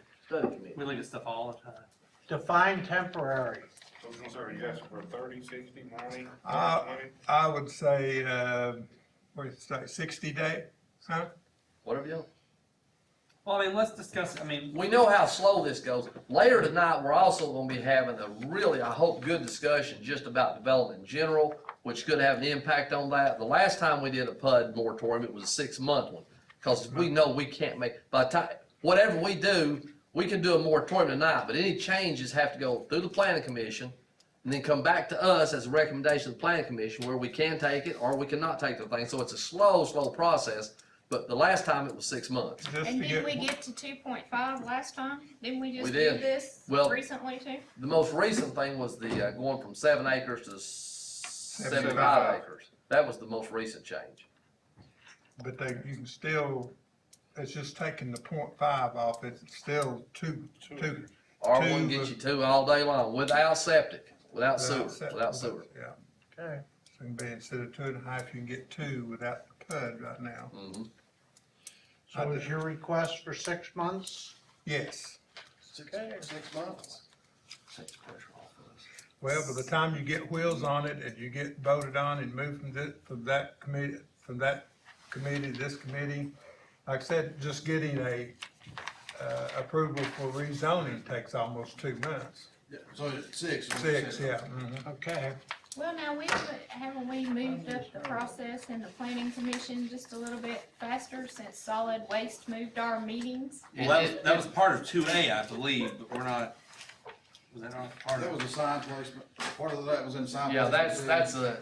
it doesn't really change how quick it comes through them, but it gets people to us better. It's not so much them as it does, but she's talking about changing locations, Yeah. not what was on the agenda. Gotcha. Yeah. okay. But yeah, I mean, it'll help, but it's still a glacial walk. And I'd like for y'all to like clarify like exactly the status of utilities for a minimum 75 acre development with or without PUD. Like I said, I've been at meetings where it was turned down because there wasn't actually a sewer line or a water line there. And then I've been to them and says, well, there's a line just over here and there's a line over there, so, you know, we will assume that they have water and sewer, so I just like, you know, when we get to those meetings, if you say, yeah, water and, if long as water and sewer is within whatever, you know, if, or, like I said, cause I do agree with developer, I don't wanna go in and spend money putting in And then not get it. and then not get it. Sure. But like I said, I've seen it go both ways when they've had the meeting. Plus to give us an opportunity, and like I said, I know how people in my district feel about that. And it's like I said, it's not that we don't wanna do away with all building and all progress. I've received letter comments and stuff from friends that live in Blount County. And like I said, they brought theirs to a screeching halt 2 or 3 weeks ago with the last development up there, the Mac Pate Farm, where part of the development was 800 houses, 800 units on Mac's farm, and scared the people to death that they were gonna have more people than they could offer services to, so. How many acres was that? I don't know how many acres Max was. It's a huge farm, but that was just part of the farm, wasn't the whole farm. And I don't know if it was a recommendation or that the county did, but they limited the builders to no more than 4 houses.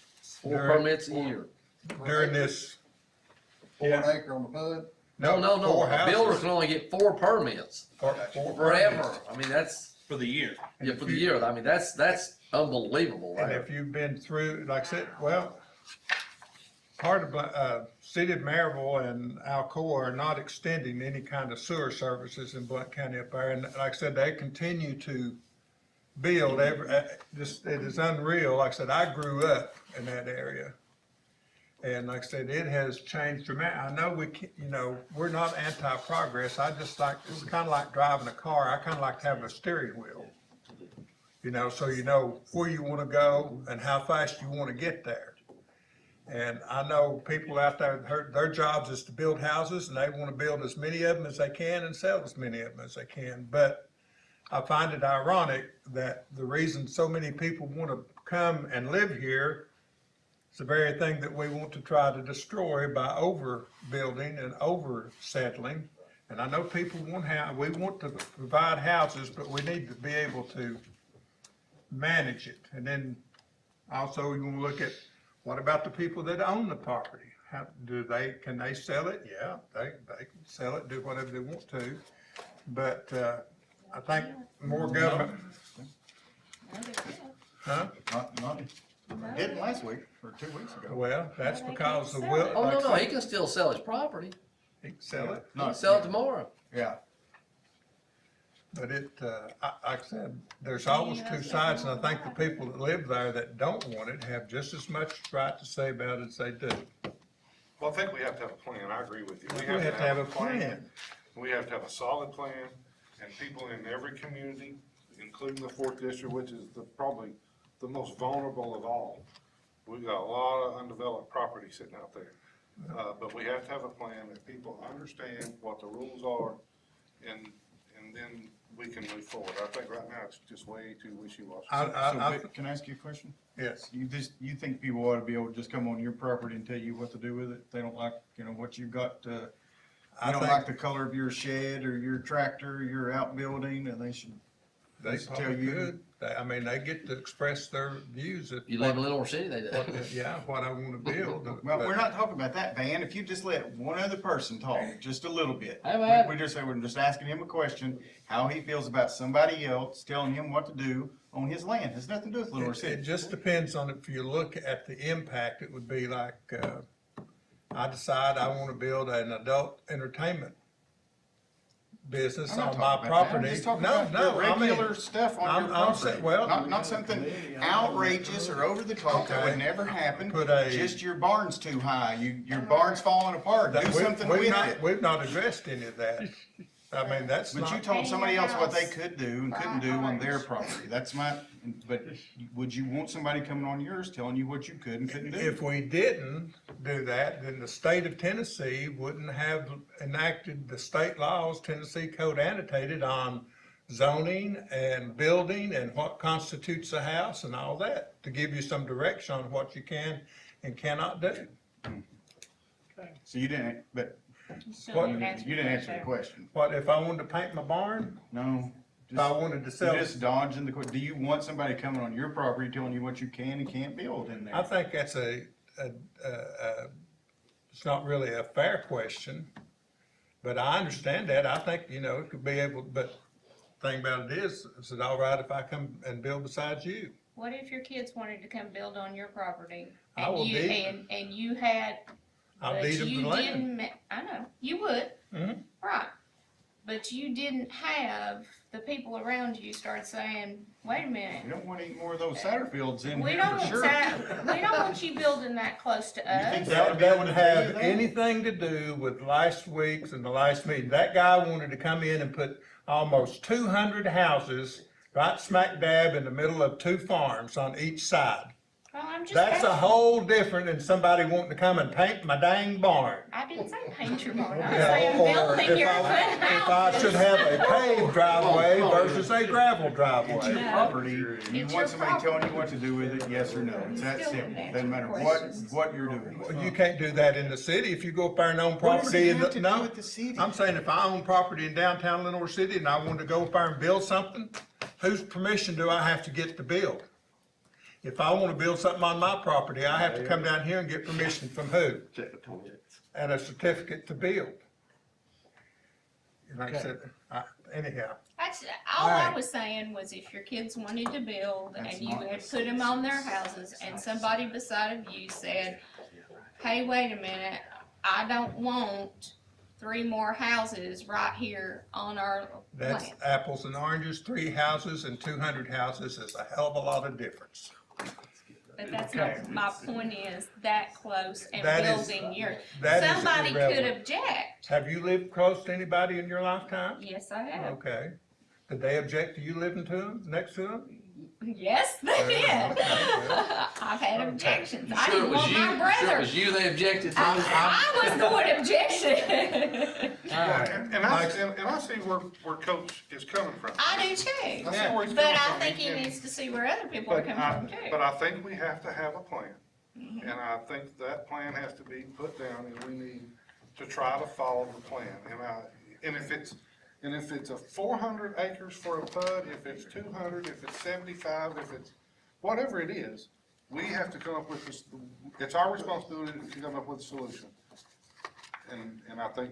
people We're up here we're gonna can hit go all up this here and real take heavy a- here just very short. Well, the thing about it is, I'm not recommending doing away with PUDs, No, and no, I'm not no. You recommending doing just away with houses. recommended, That's right. All I wanna do is says, hey, can we take a time out and look at this and see where we wanna go? We might decide to come back and say, we're gonna give them 3 houses per acre, or 4 houses We per acre. just took a timeout Yeah. and then passed this, and then the very first challenge to it, we say, 75 yeah, acres, we yeah. gotta, let's try that again. Somebody was willing to build on that. We better That take is another such an timeout. inane example. Like I said, the Okay. thing about it is, you know. It's the fact, it's what exactly happened. We passed these new Mm-hmm. regulations, and then as soon as somebody comes up and wants to meet all of these regulations, we say no, and then we want to pause again. There's nothing, there's no example there. All that is exactly what happened. There's no example of any kind. No It's what example. happened. So if, like I said, we just can't stop and try to address something we think that needs to be addressed. Now, I'm doing it because a large number of people that live in the district that I represent have an interest. So And I understand I that. could tell them that Mr. Tinker, the commissioner, and another district in here thinks that we shouldn't take into consideration your feelings or your thoughts on this, that we did this about a year ago, and so we should ignore what you're thinking and just keep moving on. No. It wouldn't be for you. So what about if we go to 150 acres and then I'm not we saying- just keep pausing every time somebody Have you applies read on for- any for here one of where I these? said 100, anything? I just said just to take a pause to study it. It We may, just did. nothing may change. Okay. I'm through I arguing. just, okay, don't see why we need to pause when we just unpaused. Well, okay, we'll That's have it on For the 6 agenda months. on October 4th. You can vote it up or down, Yeah. okay? What are you actually voting on October 4th? 6-month moratorium a on moratorium PUD. on PUDs. Okay. Okay, It's not to do away with anything. It's not to change anything. It's just to give us an opportunity to see if we want to. So if you decide not to, what process follows that?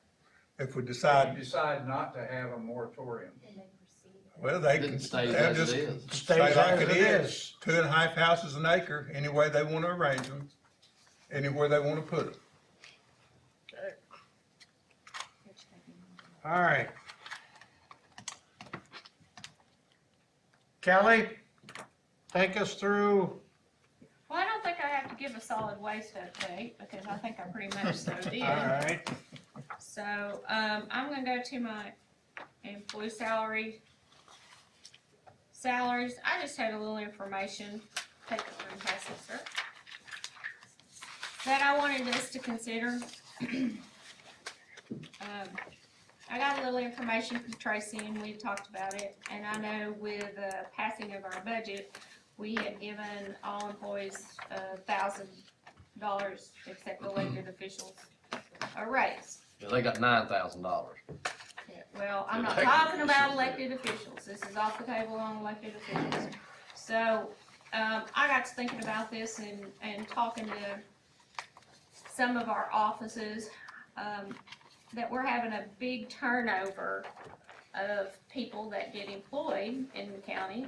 And they come and we train them and we get them here and they're good and trained, and then all of a sudden they leave because they can go right down the road and make a little bit more money, but we've already trained them. So I had Tracy take a look at this, and, right now we have 228 active full-time employees. And as you see, 91 employees make less than $40,000 a year. And I think that's where we're hurting. We're hurting on the lower end of the scale. We can't keep those quality employees because we're not paying enough at the low end. I think I saw that, and I think Mr. Tinker will agree with me on this too. The schools looked at this at one time too. Teachers coming in, we weren't getting good quality first-year teachers because we weren't paying enough to get them to come here, enough incentive to come here. And the schools had to make a change in that just to get quality teachers. to come and stay. So out of those 91 employees, I kind of asked Tracy too, how many of these employees make 30,000, make less than 30,000? And as you see, it's about 30.3 of those employees. So on consideration of that, I would like for us to consider, since we did find out that we do have a little bit more in fund balance now, that we would even consider looking at, it would cost us approximately $104,000 to give 91 employees at least another $1,000 raise. And Tracy, I'm correct here, 91 times 1,000 times the 14.36% fixed charges. So we're talking about $104,000 to give another $1,000 to those employees making $40,000 and less that are not elected officials. You're proposing that now? I Not the next just, budget? I want you to look at this and think about it, and yes, I want it on the agenda. Can I say one thing there? Yes, about I that? would like to hear some input. That's all fine. My question becomes, if you are making 40,100 or 39,800, Yeah, I see what you're saying. where the cutoff, where some people might get,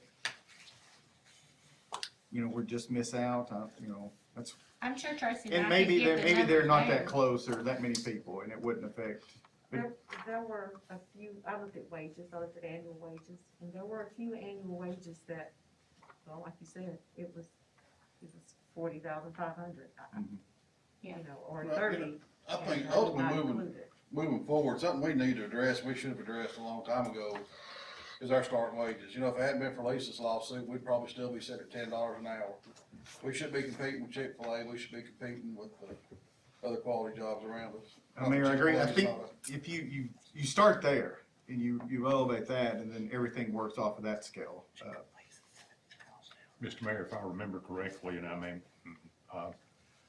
when we brought a proposal to the fee holders, we had a starting pay, high-end pay, and we had a step raise. We even talked about offices having cross-training, and it was a very thorough description and a whole possibility. And Kelly, I thank you for doing this, but I think one thing we've got to do, or it's not gonna work. We've got to bring the office holders in here and get their agreement before anything will work. Here's what I don't understand though, and I'm not pro, I'm not anti. Your premise is people come in, we train them, they leave for higher money. So the way to start to address this is let's just give everybody under 40,000 under $1,000 extra.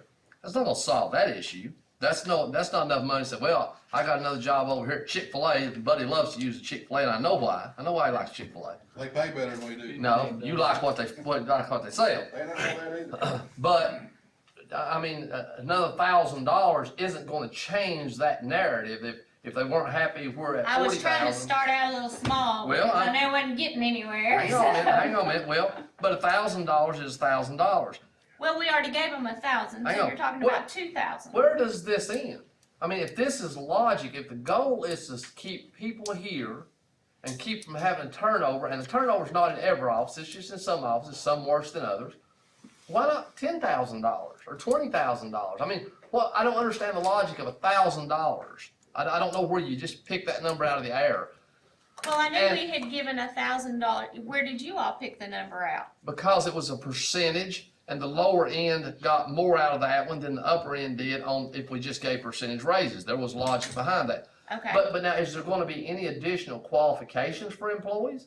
Or is it still just, I mean, right now, there's no Right particular now, qualifications. what I am trying to do is I'm trying to get those people to come into here to actually stay at their jobs and don't leave their jobs because they can go right down the road and make $1,000, $2,000, $3,000 more and get a raise every year.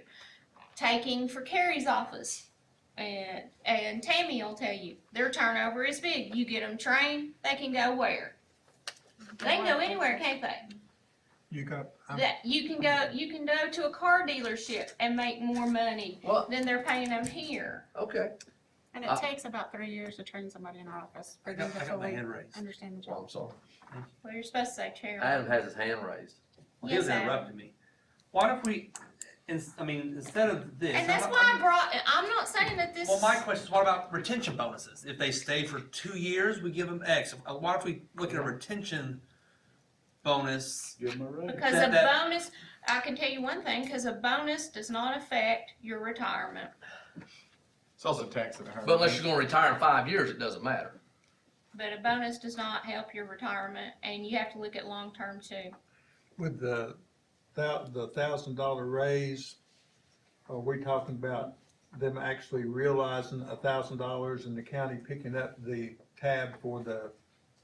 No, it would be 1,000 with the deduction. Well, see, that's the thing is, you know, I went through When this you for do the went through this deductions. for years with the department, with the school board here, and you know, and every year it was a big fanfare, oh, we're going to give you a $500 raise or $1,000 raise. Well, that was all well and good, but the time everybody got their bite out of it, you ended up with $300. with $300 or less dollars and pushed up a little more in the income tax bracket. So I'm looking, and I agree with you, I don't think we pay our folks enough. You can go work on the garbage But, truck for you know, $18 an hour now. You know, if we want them to realize different, $1,000 raise is not gonna be a significant difference in what they bring home and use for their family. That's true. Even though it's better than And nothing. I'm throwing it out to start at a starting point, But- because I need to know where you all will go with You this. can't correct it all at one time. It has to be an incremental process. Exactly. And we all know that we have people who work here now, and if we ask if something can this be done, the person says, they're not really capable of doing that. Why don't we have somebody who is, can't afford to pay that person? You know, those people who are qualified to do that, they won't work for $40,000. Well, like I said, I think it's something that needs to be addressed on what we pay these folks that work for the county. And I've always said you get what you pay for, you know, but I agree with Van, you know, if we're gonna do it, and I understand $1,000 is a good starting place, but Tracy, out of $1,000, what would they actually realize? Do you just, I hate putting you on the spot like this. Depending Well, on the that's a salary. good question. 10%, 12% is coming out of it at the minimum. No, 12, and you have to understand that that's gonna be, that'll be for the year. Yeah. This $1,000 is for the year. For and the so year. Whatever they receive from that, So- I'm gonna say part of it. So if you just say 900 divided by 12, You know, if you It'll look, be about $35 a check. they See, get that a wouldn't be, $35 a monthly check is what they would get. which is what you all gave them on you the get two budget checks, too. so yeah, say about $70. Yeah. So that's what you gave them on the budget too. Is this something for Are we talking October about 4th bonus or or the a budget? raise? I'm talking about a raise. Raise. So I'm it talking goes, about a raise. if they're TCRS employees, then it helps them retirement. It helps them in retirement. Yes. Yeah, you wanted it on there, didn't you? Yes, I did want it on there. I think you have to look at a percentage instead of just saying $1,000. I think you have to look at a 2% or 2.5 or 1.5 or. The lower enders get way less money that way. When I say lower, I mean lower pay scale. But here's the whole thing, the whole thing that when you worry about this is, we can't make the office holder do anything. All we can do is we can approve this money. I mean, in all likelihood, we could probably say, we're gonna do this. Will you make sure that your employees get this money? But like I said, it's in bottom line, in reality, the office holders, the elected officials have control over what their employees make. well, you take into But if consideration we, Go ahead. but if we designate that these employees that are making this much less get, I if think, you do a percent or something I think raise, I then think they have to follow through with that. 99% of the time, I think most of them would probably do that. Yes, it'd be a cost of living Until adjustment. you have another election, you get. I think the only way the office holders can finagle that kind of money is if they lose an employee, decide not to replace it, but they take that salary and divide it up between. Happens them. every week, happens every week. And if Right, we but vote that's where I was- to, That's kinda where I was going, cause you know, if you've got, say, Matt Kleinschmidt leaves, I know that I've got $34,000 or whatever. in that budget. If it takes all of it to bring in somebody new, instead of starting out at 25.5, then I'm gonna put them in there at that 34. Right. You know, but like, Whitney started, you know, she started out at 25.5. Just kinda depends on the position and, you know, what it takes to fill that position and. One of the other aspects that you also need to throw in on the county pay scale is the benefit. I mean, you get your health insurance if you choose to take it here at the county. That's a biggie right there. That's, You pay for your But you health pay for it. insurance. but you don't pay for $15,000 of it. The county pays for it. You pay 83%. I mean, the county pays 83 and the employee pays the The balance. county pays 82. That's right. And the employee pays 18. So, I Right. mean, that's a $15,000 benefit that you get on top of whatever your wage is. But That's, on the retiree benefit though, Susan said that it's gone from, Just went up. it went up to what, 107, went up 180, $5. 182. 182 a month? There goes your $35. I mean, I think Well, our, you could go to the city, work on the garbage truck, make $18 an hour, and the city pays your insurance for you too. They pick up it all. I think So that's an that's why I'm option. saying, no, we're not gonna step up to the city. I don't look for us to step up to what the city pays. But we need to do some incentive to keep the people that we have here that we're training. Back in the early 20s, maybe late 1999, 2000, even somewhere on there, the county paid for a salary and wage and salary study. Paid, I think, $20,000. Yes. And this company came in, and I mean, they Yeah, we've heard about this. went through everything up one side, down We've the heard other. about this. They came out with their report, and their report didn't fit real well with what some folks thought, so that report got deep sixed, and I think I'm the only human on earth that still has a copy I've got of it. one somewhere. Yeah, well, I can lay my hand on it tonight, so it didn't pan out, and it came back because, what are you basing a salary on? Is it just a number? Is it a qualification? Is it what you do at your work? And what this study found was that there was no basis for anything. You had people up here, you had people down here, and here's how you need to fix it. And the fix, I think basically the fix was, And you all said that terrible. that wasn't gonna work, so I what wasn't I'm here. trying That to was do before my is I'm time. actually trying to throw something out here so that we can keep some people here. good Because luck. you're not gonna have all these elected offices come in here and agree on, okay, step raises and everything else, are you? You tried that, you just told me you all tried that, No, David told you that. We've tried that several times. okay? We can't make them stay where they're at. Like Buddy described, What you all did if a on the $30,000 budget one leaves committee. and you hire 25,000, I got 5,000 to play with here. Okay, so what you did on the budget committee was you offered up $1,000 raise to every employee. Mhm. Okay, so what I'm doing is I'm trying to look at, trying to keep those lower end scaled employees, trying to keep incentive for them to be here. Scales were all right back okay. So, I mean, I think we have to, I love the fact that you're trying to address employee pay. It's horrible.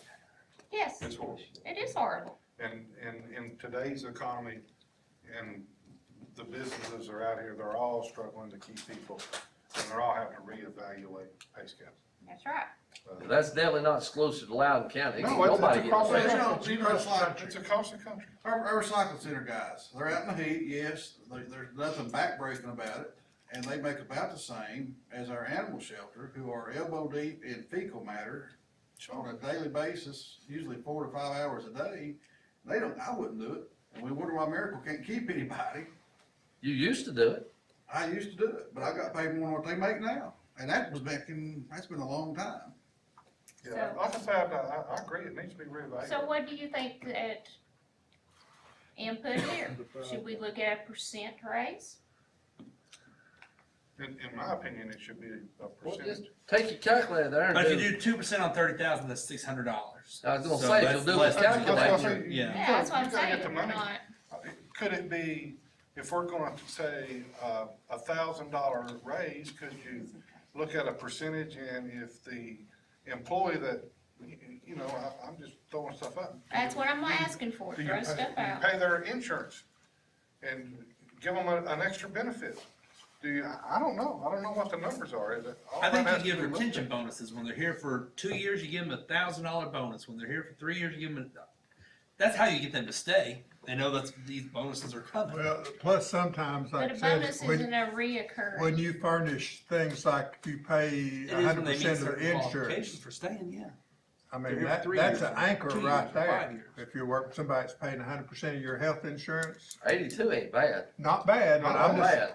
but in today's market, when you, there's help wanted signs from one end of the place to the other. You gotta be competitive. People are offering hundreds and thousands of dollars to sign on, and like I said, and we're saying, well, you come and work full-time for us for $25,500. Thanks.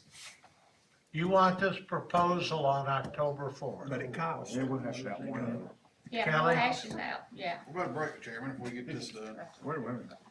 Okay, we're done. we've got Tracy and then Van. Everybody added up how much we spent so far tonight? That's what goes through my head, guys. Just keep a tally running. Not a lot toward We goodwill. got $500,000 on the elevator on the line here. Kelly? It'll I be make on a the motion, we 4th. take a break for bathroom for 5 What? minutes. I'm sorry. It'll be on October 4th, that Thank you. proposed. Don't you agree? Let's have a break. Hey, Al, Oh. when you say 5 retention minutes. bonus, are you saying at one time? If they hit 2 years, here's $1,500 for being here for 2 years. If you hit 5 years, here's your $2,900. Give them bonuses for staying until their pay Do hits you add $50,000. that to their annual wage? No. Okay, see, you're talking about bonus, we're Yeah, not the going to, retention bonus, yeah. that's what we're gonna keep our $25,000 employees. It's also, it's taxed at a higher rate too. I mean, they really. Bonuses taxed at a higher rate? Yes, bonuses are Much taxed at a higher. higher rate. We'll talk to Burchett about that. I'm trying. I'm actually going to have to go to help. It's expensive. Is there anything? I listened to it, budget, it's all good, it's not easy. Yeah. I don't know how much. You wanna go and sign some stuff? Right. There's a report in there on water. Just ignored it, moved on. Tracy, you explain that to you. This is showing your budget. That one's one you just forgot to say. That was from, You're not gonna get there, are you? Or we didn't use Just it. leave. There, we can only use it for very specific things. Okay, so this here is just what we talked about earlier. This here is saying the best camp mandate vaccine.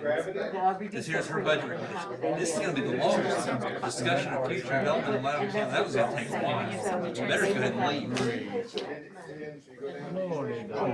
Where they don't pay it at all. Where they don't, it'll be 1 cent. That's And good. then that third paycheck, fourth paycheck, I mean, it'll be in December, they'll have a reduced rate. That'll use it all year. That's what that is. Hi, Yeah, the friend, rest. I haven't seen Yeah. you. Yeah, I'm giving some, and they'll be, Thank you. take care. Okay, Van's got one thing before you. I was going to pass it down, so your name's on it, but I thought. I was gonna.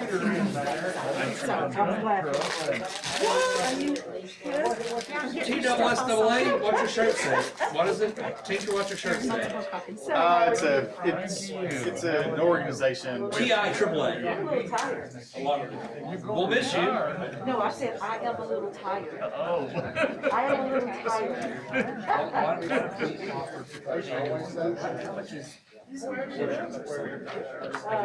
For instance, I make 40, what about this item? So I'm making $40,000 a year or less.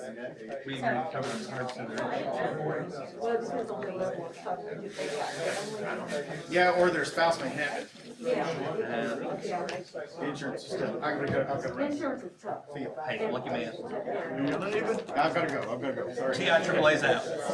Have a good night. Mr. Payne, how are you, sir? Great, how are you? I haven't seen you forever. Sitting up here doing all this mess.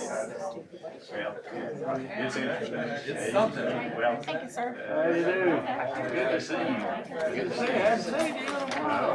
How are you getting along? I tried to stay away from crazy. Yeah, I knew it was a rainy night, it wouldn't be very long. It's still raining? It was. How you doing, Henry? Hey, what you doing, Clayton? Have a good evening, Sheriff. I appreciate you going over there and fighting.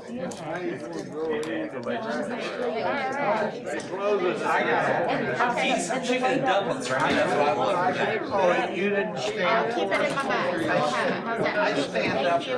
Right. You made a stupid decision. You know what? For that department, and that's when they did say, I'm not talking about this one. See, we lost two. I don't think you'll have any trouble about that. Hell, I'm pretty good at it. You got the power. Who knows? I don't. I hope so. I don't. Our employees who made But you know, You just watch it on TV. There's so many. Well, you got that was a bad decision. They bent over backwards, saved 37. Leave. Just watch it on YouTube. What are you gonna do? Well, if you get this much, go back and try to eat the rest of it. It's amazing, Clayton. Well, it's okay. It's just the way life is. That's, you know what, I never worried, I always did what's right. That's right.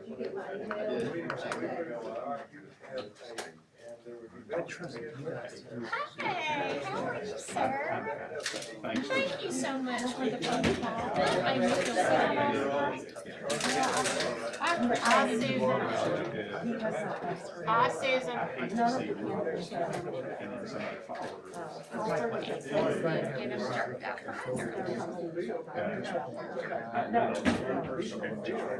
Appreciate that. The last two times she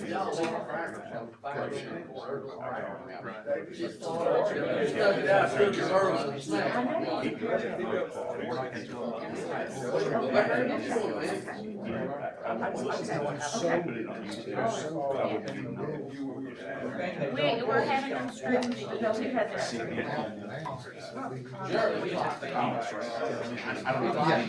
But All right. you know, I just know what sitting here, thank you. We need to hear from Cole. Thank you.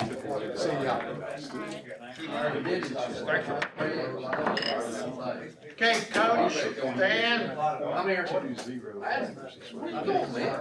Make sure you flush. Yeah.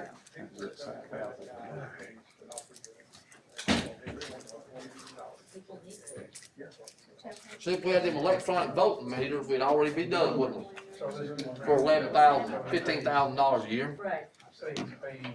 Wasn't 15,000 a year. $11,000 first time, $3,500 every year thereafter. all right.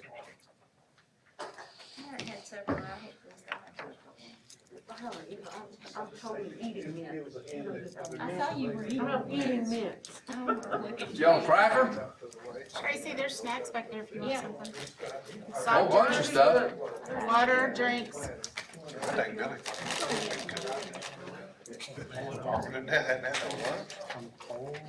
I've learned to eat me a couple of cheese sandwiches before these, cause you know it's gonna be a while. Okay, who we missing? They said Harold left. Harold and Caesar left. All right, okay, Uh-huh. And Julie didn't even show up.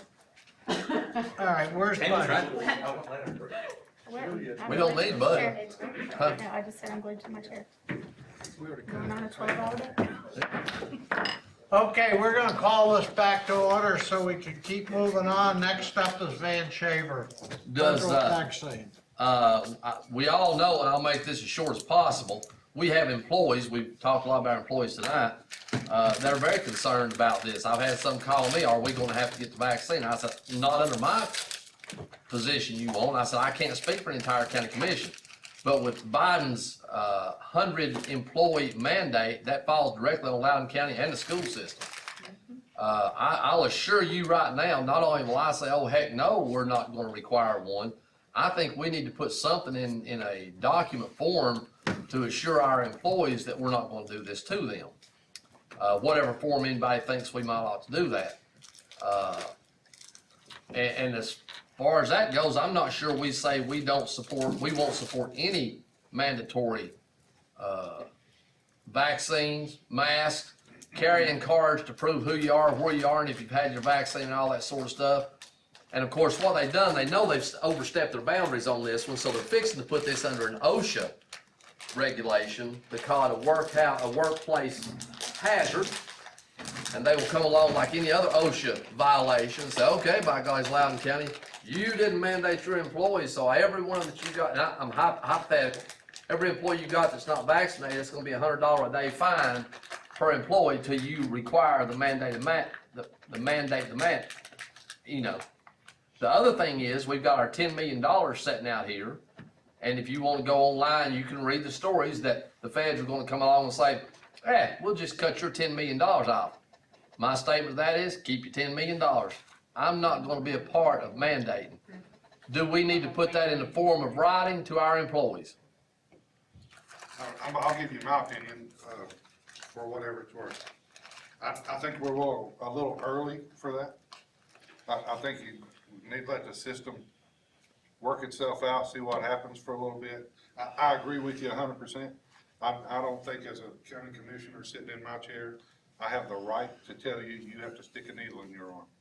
So, but I think we're a little early to start sending letters back and forth, in my opinion.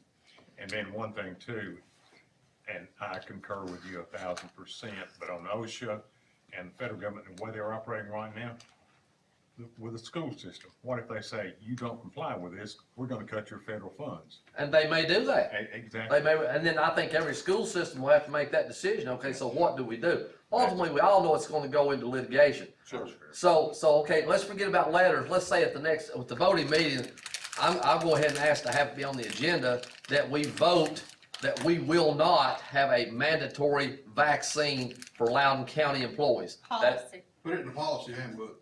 That'd be fine.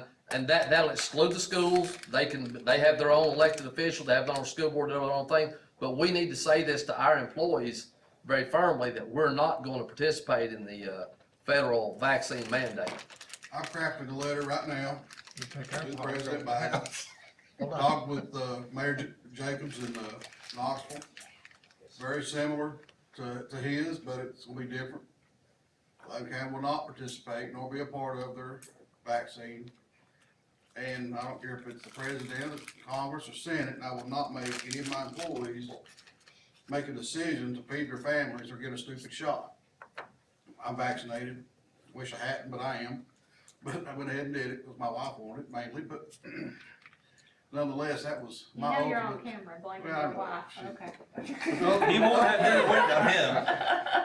Ultimately, that was my decision to make, and I think it's the same, falls down to our employees. Well, I think it If has they to want it, they can, if they don't, it's none of our business. Absolutely. I think it Support has to be. 100%, whichever way you want to go. I'll bring another aspect into this. I don't profess to be a doctor, but I've been an advanced EMT for a long time. There are some people that have a medical condition that cannot take that vaccine, and that's a decision a person makes with their doctor, period. Well, and I'm gonna tell you, I've got, someone in my family that is dealing with this issue. I think it's a lot closer home than we think, but they're dealing with this issue of their employer, which is a big company here in Loudon, has already started telling them that everyone in this company will be vaccinated or you will lose your job. Well, you look And he's scared OSHA that, has that authority. They have authority over us, so what are they gonna do to us, shut us down? That's absolutely right. If we don't pay the bill, what's gonna happen? Yeah. Kelly, I can get closer to you, that. I got a wife in the same boat right now. Her employer says you will, or face potential termination. All I wanna do is And I get, have that with my brother-in-law. I wanna be on record to our employees saying, we will never require you to have a vaccine. We will never require you to have to wear a mask. We will never require you to have your vaccine card to get to work, to show up to whatever. That's all I'm looking for, and I think they're looking for that. So if you'll put that on for the next one, Henry, that, October We've got a pretty 4th, good percentage, probably that's been vaccinated, I don't know, I'm not asking. and it's none of my business. But that's just. I don't know think if you we've got a have, you significant haven't. amount. Nobody here knows if I have or haven't. You might guess, but. Thank you. okay. I'd say probably not. Hey, that's being, I think you're being sexist or something, I don't know. I'm being facetious. Tracy Blair, Sexist, facetious, whatever. Tracy Blair, Oh, thank you, sir. Hey, Tracy. The voice of reason. I just distributed, copies from, of documents from the budget committee to those of you who are not on the budget committee. I'll tell you about one discussion that the budget committee had, and we are trying to get more information, but I'm gonna bring it up just in case we get that information before the next meeting. I think earlier reference was made to the officials' salaries. Can't remember, we talked about it during budget time with full commission, but of course, everyone knows that as a result of the census, the 2020 census, Loudon County has moved up in population class as related to minimum wages for elected officials. And it has been stated that, once the census was certified, which it recently was certified, that, we would have to give retroactive pay to those elected officials for the minimum amounts that they would have been making effective April 1st. So this was discussed at the budget committee. A draft resolution was put together with estimated amounts that would be owed. And the budget committee would like to have definite guidance, I guess, direction from some authoritative agency that the effective date is April 1st, 2020. So I wanted to bring that up just in case we have good direction, the mayor or I find good direction on that between now and the next meeting, and there's a decision to go on and add it to the agenda. Otherwise, it'll go back to the budget committee until we find something out of it. Did you say out loud the amount of money that was?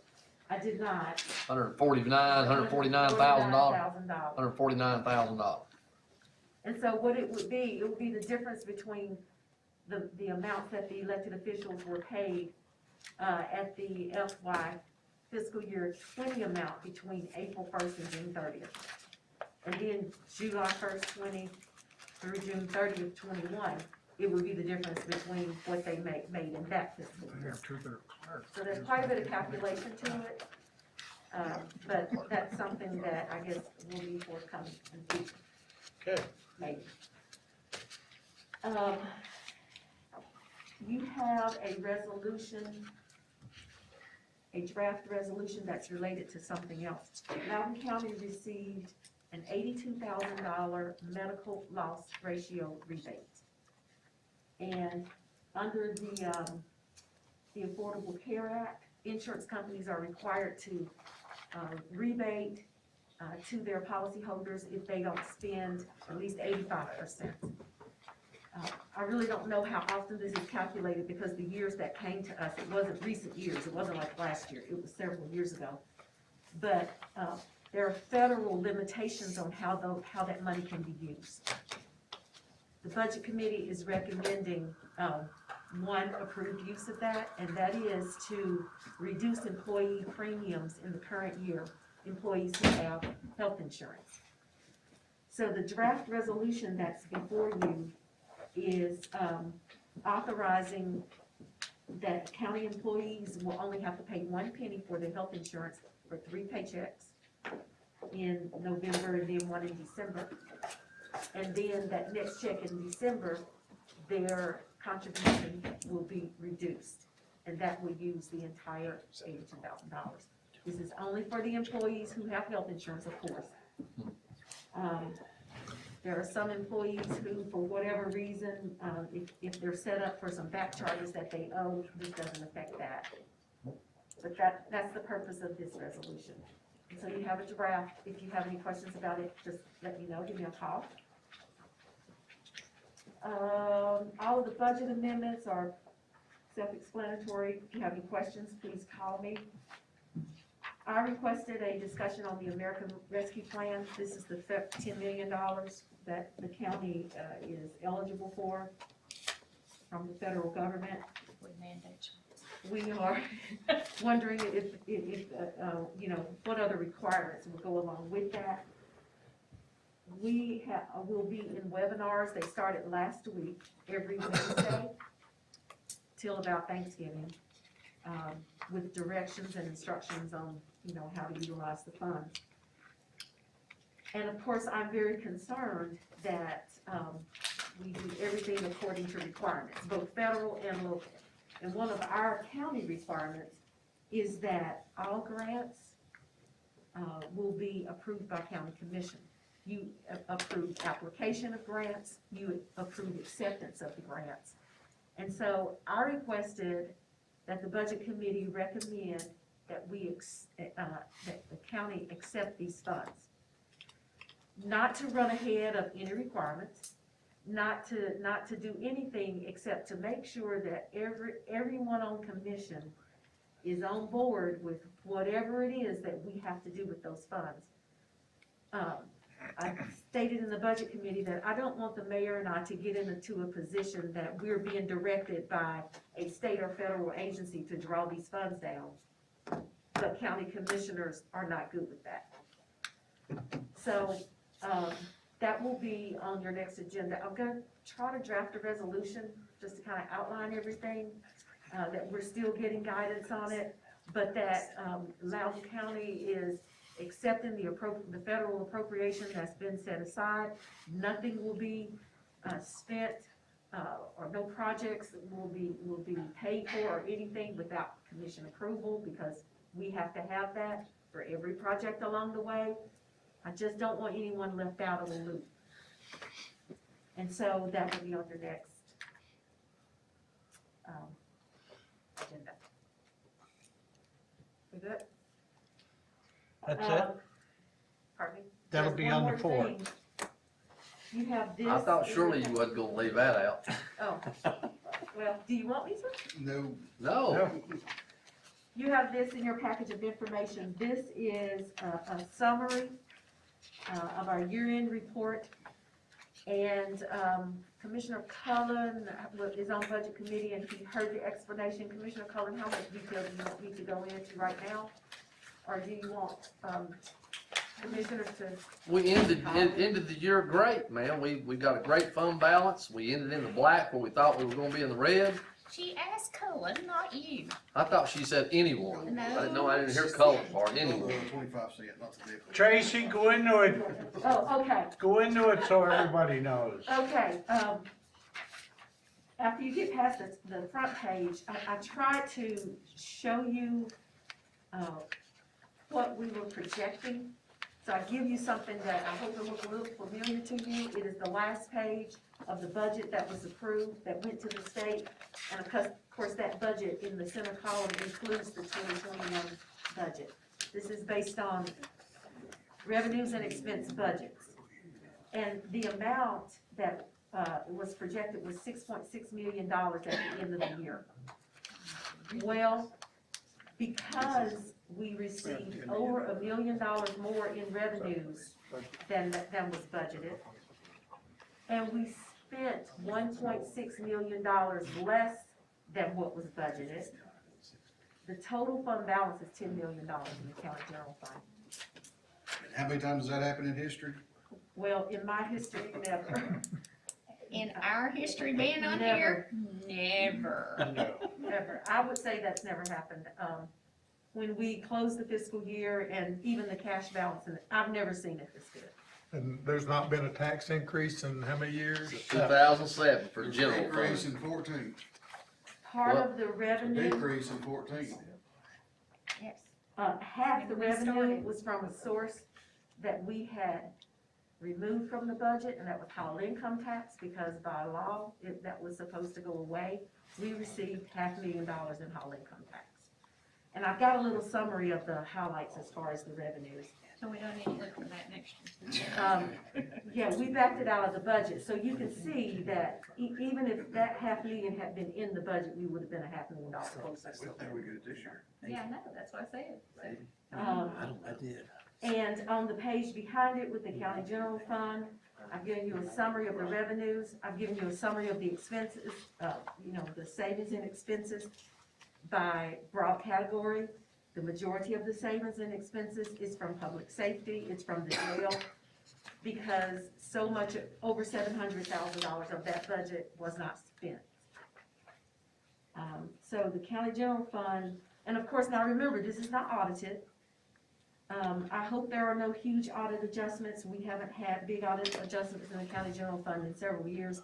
We haven't had a finding in several years. Well, that doesn't mean that, what if something was, that we posted it incorrectly and audit posted it and it affects fund balance? That can happen without getting an audit finding. Just keep in mind that this is unaudited. But revenues the revenues just blew out of the water. Yeah. I have a The random. other fund that I gave you is general purpose school. Oh, I'm sorry. No, please finish. I'm sorry. And I set it up in that little package of information the same way, as, meaning that the first thing that you see is the last page of the budget that, for budget adoption, so that you can see that the projected ending fund balance was $3.4 million in general purpose school, and the total fund balance is $4.6. The revenue budget, they did not receive about $190,000 in revenues. However, almost $1.5 million was unspent on the expense side of the budget. There are quite a few revenues that are related to grant state funds and federal funds did not come in. And that can happen. It's because the grants were budgeted and they were spent, all of it wasn't spent, but a portion of it was spent, but that happened in the last quarter, and the reimbursement from the state or federal did not come in before June 30th, because June 30th is our line in the sand. So those reimbursements will come, they just didn't come in that fiscal period. That's kind of the highlights. If you have any questions about this, just please get in touch with me. I chose these two funds because these are the ones that most people want to know about. But as we proceed through the fiscal year, doing budget amendments and things like that, fund balances will be updated on your spreadsheets according to the year-end report. And then, of course, after we get the audit, which probably won't be until maybe final about February, audited numbers will go in, and then those numbers don't change. But trying to keep you in the loop of where we are as we move along right now. This is the most up-to-date information that I have, so I wanted to pass it along to you. Thank you, Tracy. My question involves spending money about the road up by the jail. Cause I see they got some gravel down on their compactor. So where are we on that and how much is that costing, yada, yada, yada? I don't know the total estimate. I mean, I can't remember it. It's been said. But that is coming from what was unspent from the bond on the jail addition. I'm still curious how much it costs. Borrowed money. It is an allowable expense. I didn't hear your comment. I'm still curious how much it's costing. Yeah, I can't remember the estimate on it. But it took no vote from us to get there. Eddie's been doing. The work, and there's a a quote out for asphalt to finish out. Yeah, we had to approve it to get We done. approved to buy The land. We approved to buy the land, but not to do the work. They've gone ahead and done the work. Well, I mean, we kinda knew they were gonna do the work when we bought the land, didn't we? One more thing. I mean, One so more we thing. bought the land. That's something that, what you just said made me think about it. The item that'll be on the agenda related to the elevator at the courthouse, I understand that's county cost. Okay, approval, or if that's approved, that's great, but just keep in mind that It will need a resolution. well, I need to know. I would hope it's where not we even get on there it, till we you get know. the details of how we pay for it, how much it's gonna cost, where it's coming from. Mayor, help me out here. Or was Yeah, it not if- going to if- be on the agenda? If we don't have the information, maybe we can pull it. But it's on there for us to. Yeah, for now. That's all I got, sir. Thank you, Tracy. It looks like last year was a very good year for the county. Van Shaver. All right, I want to apologize to these folks in the bleachers. I had no idea that any citizens would hang around for this. It's very important, but I didn't know. That's why I asked for it to be put on the dead end, because I knew we had some commissioners that wouldn't stick this one out, which was fine and dandy. But we've covered a lot of this tonight, but there's a whole lot more to be discussed and talked about. We're not gonna do it all night. Tonight, what I'm hoping is that we can start a conversation. I've heard Coach Satterfield talk about this quite a lot. We're on the edge of something happening. What I think really brought it to our forefront is what happened over in Glendale, Unisha. It happens in my district. I hear from people all the time that are feeling the crush and the crunch of what's coming in. I'm not here tonight by any means to say we should or shouldn't do anything. What I'm here to say is, if we don't get a hold of it, it'll get a hold of us. And we have enormous authority. This body has enormous authority.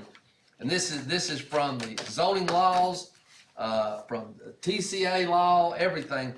We have the authority in such matters as the location, size of buildings, percentage of a lot that may be occupied, the size of yards, courts, and other open spaces. Here's mine: the density and distribution of population. Density is that's our issue, is density. The PUD moratorium is just almost a must. We've got to get a handle on this. It may just be 0.5 of a unit, but we've got to get a handle on this, because at 2 units per acre, you can still own 200 acres. You can still put 400 houses. So that's still an enormous lot of houses. We see what it's doing to Blount County.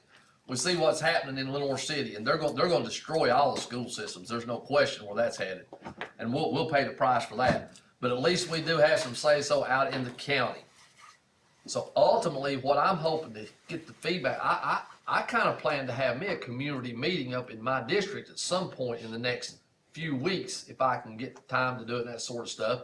But we all need to hear from our constituents. I think Satterfield's heard from one group of his. I heard from several hundred this week from all over this county. And I don't promote my website, but if anybody read it, I got one response that wants more growth, and what we got's great. Everything else is overwhelmingly control it. Keep Loudon County rural. Keep Loudon County what it is. And Bill had the real good point earlier. What everybody loves about it, if we let all that happen, we're going to destroy what everybody loves about it. It's the gift of the Magi kind of a thing. Have you been seeing though on your website, have you seen it's more like the city wants the growth? Like, Loudon City's starting to take off and do a little growing. Are you saying city wants the growth, but the people out in the county don't want the growth? The people in the upper end, I'll be honest, I got fewer responses from down here than anywhere. I know, I'm just saying. But in Lenore City, the people are sick what's happening up there. They just feel like they can't do anything about it. The county's overwhelming. We're good, we're urban. And this discussion we have with Mr. White, who, by the way, has a development adjacent to my farm. I've known Mark White all my life, and he does build a good product. But just last week, I had to see him the video and say, get your mud off the farm. I mean, he's flooding us out every time it rains, which is neither here nor there. So, affordable housing. What he said, we don't have affordable housing. Nobody can buy a house.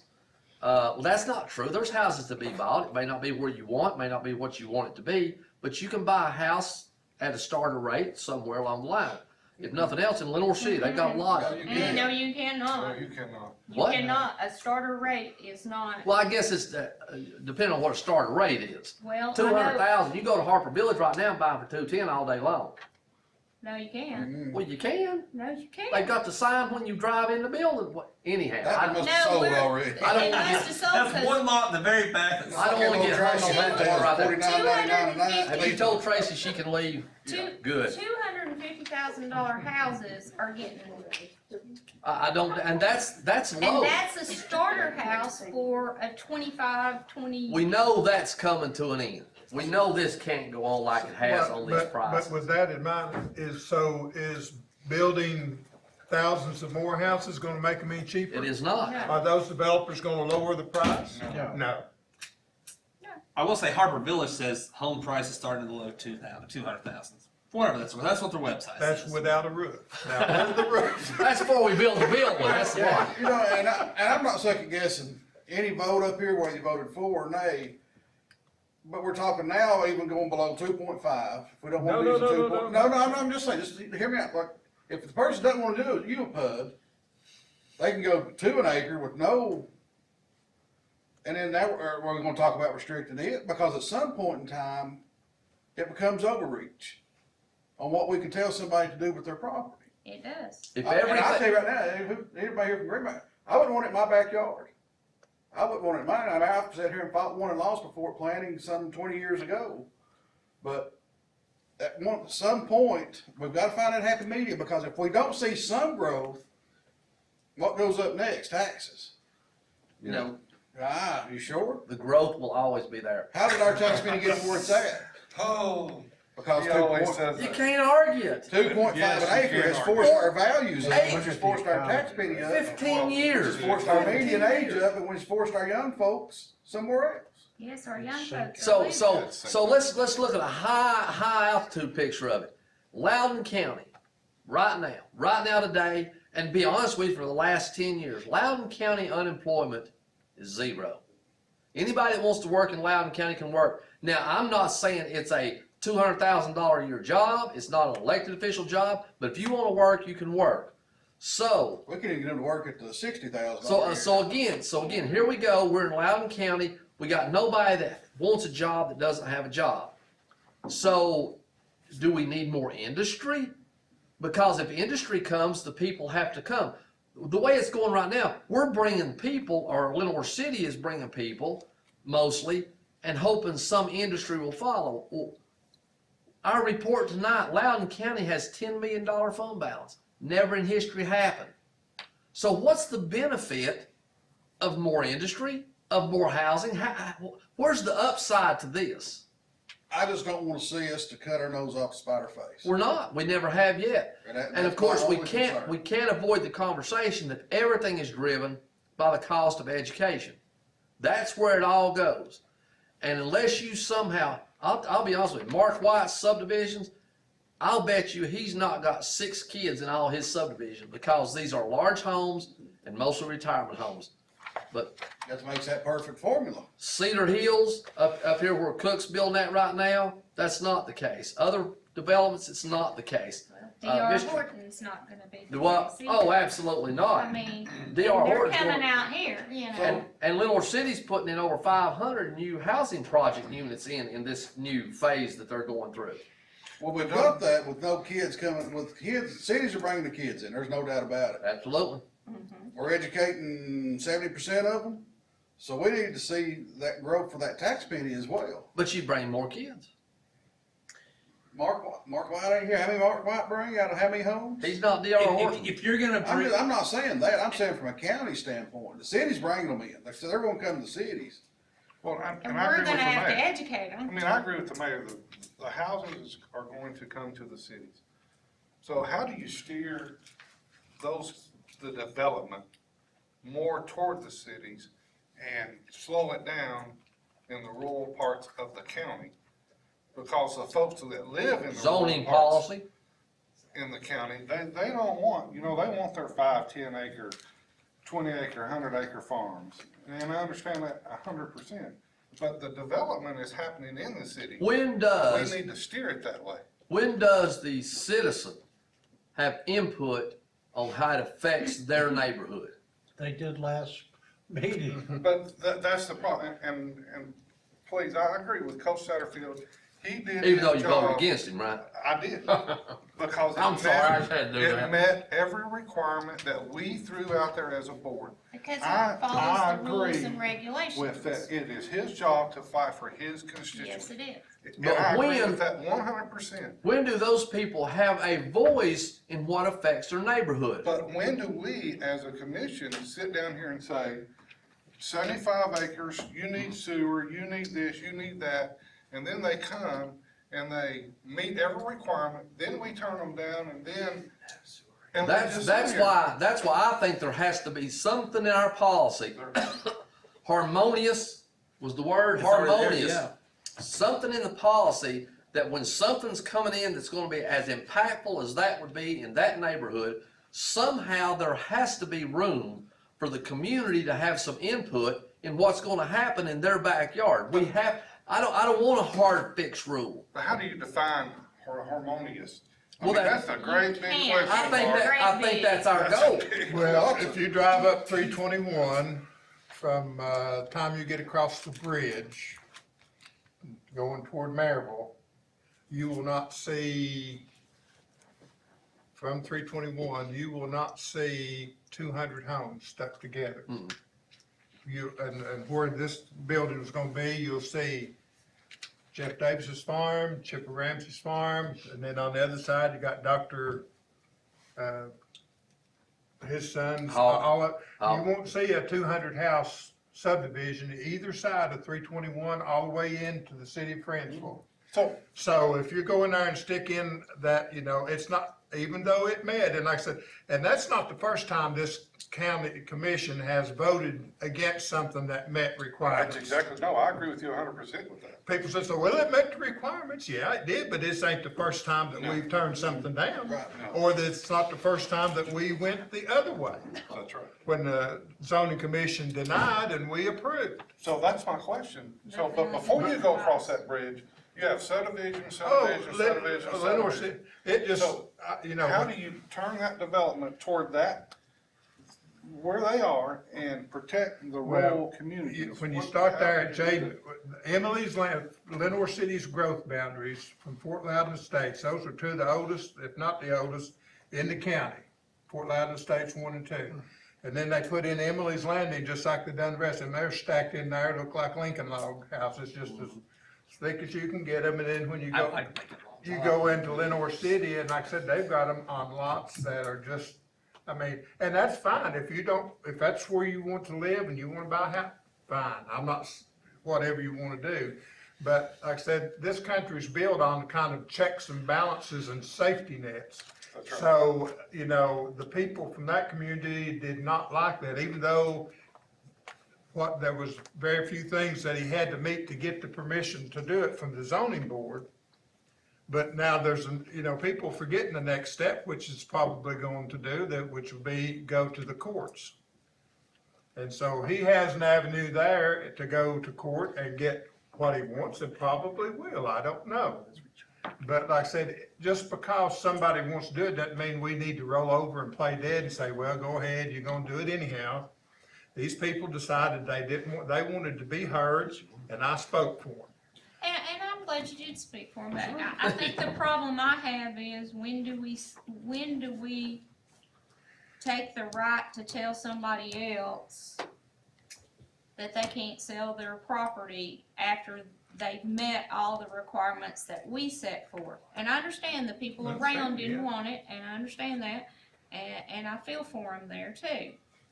But And when do you say to them, okay, you have a large community, he wants to sell his property, he has somebody, he's wanting to buy the property, are you all willing to take on that responsibility and buy the property from him? I just have a problem with, if we've set down our regulations and we've made those regulations and he's meeting all those, then we have to say, okay, where do we go from here? When the cell tower company came and wanted to put a tower up. Okay, now let's go back to your comparing apples and oranges. Now, Apples and oranges. no, we don't want that tower, even though it was growth, it was progressive. Yep. It was growth, it was gonna offer surface, but what? The people in that area didn't want the cell tower.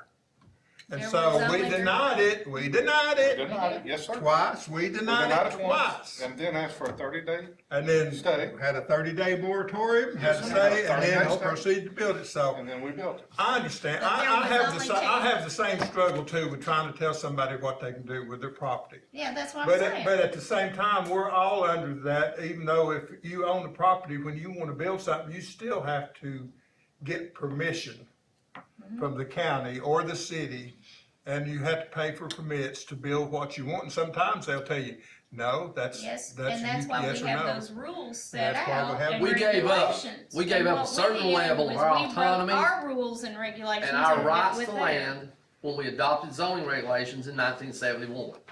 We already gave that away. I've always struggled with telling somebody what they can do on their property, paint their barn bills, as we heard earlier. Orange, paint it orange. Yeah, or whatever. But then what does what I do on my property negatively impact my neighbor?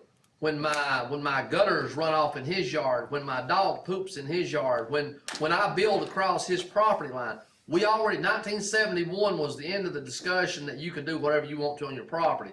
Before I was involved, before some of us was even born. So we have zoning. I think what I'm looking for, okay, hard fact, here it is in black and white. You gotta just go no matter what. There's got to be a place in this process that we give the community that's gonna be the most impacted by this a voice in the decision-making process. Nobody stopped Mr. Russell from selling his land. No. And if everybody in Loudon County has to apply under the same set of regulations, that doesn't change your values. Your value might have been here, or it might have been here. One guy's is up here, one guy's is down here. If we have the same regulations throughout the county, it still keeps your property values equal among everybody. We just sold 100 acres. We took less money because we sold to an estate, not a subdivision. The subdivisions want it. We said we don't want subdivisions. It's an option people make with their property. Getting the most amount of money wasn't what we was looking for. This guy, I guess he is. He can still sell his land. I'll promise you, he can sell it tomorrow if he wants to sell it. He just won't get the amount. He might not that get wants. $1,000,001 for it, No. but he might get 950 for it. I have no idea. So we can't say he can't sell his property. It just may limit how much he would make on his property. But we spent, a couple of years with Adam's neighbor out there because of how he built a cover over his We're swimming still pool. there. We're still there. Oh, that's our I zoning. mean, That's right. that was his home, and he decided that's what he wanted on his I want home. to build my pool house right on the property line in Right. violation of county adopted that regulations. problem. We adopted Well, that I'm problem. just saying that, there's, We adopted that problem. And as far as the cell phone tower goes too, your cell phone tower, you had not even 3 people that showed up. no, not the third time, but the first 2 times we turned it down. We had 3 families. I'm just. But you And also then we remember had- that. And then we that had wasn't one the first cell family tower. that, we had No, one I tried. family that couldn't voice their opinion because they were renting the guy's property. So, Well, I'm just saying. Let me take you to the other side of the coin. I was in Coach's position. A PUD went in the village, down in Chattooga. He met all the requirements. Sewer pipe was there, he was 2.5, it passed through. After it passed through, I got bombarded by the people there. I said, where were you when it was being discussed? It was publicized, you knew it was coming. Now, after the horse is out of the barn, you can't do a darn thing about it. So there you go, and they brought a petition signed by everybody in that neighborhood. I said, hey, it's over, the dealing's done. There's no easy answers. There is. Oh, absolutely not. There's just No, no there's easy. not. But I'm going to represent residents over a developer every single time. Every single time. I stood with them. These folks have sat here and been fantastically wonderful. I'm going to take an indulgence, Mr. Chairman. Can some of them give us a brief word if they'd like to? They've got a lot of time invested tonight. I'd love to hear from you. And y'all want to? There's a couple of things that have been thrown out, and some of them are you can't tell somebody else what to do with their property. And you addressed it a little bit. You're already being told what you can do with your property. That's right. Because the zoning has already been set up. If you're zoned agricultural, residential, or commercial, whatever it is, you've already been. That's already been laid out. And as you said, you can't. I mean, he can sell to whoever he wants to sell to. He may not be able to make as much money, but hey, he owns a piece of agricultural property. Hey, that was his choice. He doesn't like it now, but that was his choice back then. Sure. And secondly,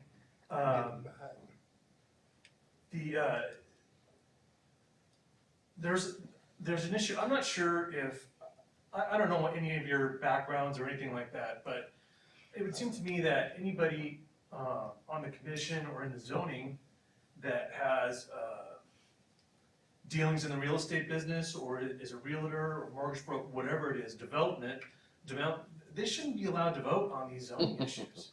That's right. You know, it's. We know who you're talking it's a- about. It's a conflict of interest. Absolutely. They should recuse themselves from these voting issues. Because I don't think that, they have the best interest of the people in mind. I don't disagree. Wouldn't argue. Anybody else? Well, I mean, Hold on, the The only gentleman thing- raised his hand oh, about. I'm sorry, go ahead. Yeah, we kind of talk around a lot of these different points, and been a lot of reference to the rules and the regulations and people complying with those, and that being a good thing, and it is a good thing. And I don't think there's a whole bunch of really bad people involved here, but, it doesn't take long before you get into a sequence of things that happen that, you can initiate things with the rules, but then things kind of tumble and they get all out of sorts. And what happens with this kind of thing is that you immediately start something like that, even if the thing was totally hidden. If it had a 50-foot wall around the whole thing, or, you know, and it was very well done with nice landscaping and stuff, and you never saw it, it doesn't affect, it affects everything else in the area. Because the next thing you know, these people expect to see things close to them. They want to go shopping over here, or this kind of thing. And so it doesn't take long, so the whole thing just takes on a whole different hue. Good point, Mr. Schaefer, about the planning aspect of it. Is there another piece that needs to go into this to understand on the front end how you best situate properties in their use? You know, how do you think on that ahead of time so that you're not surprised? And a letter that I prepared, I kind of got myself all caught up in little different pieces of this pie and what they really meant. Different things people were doing.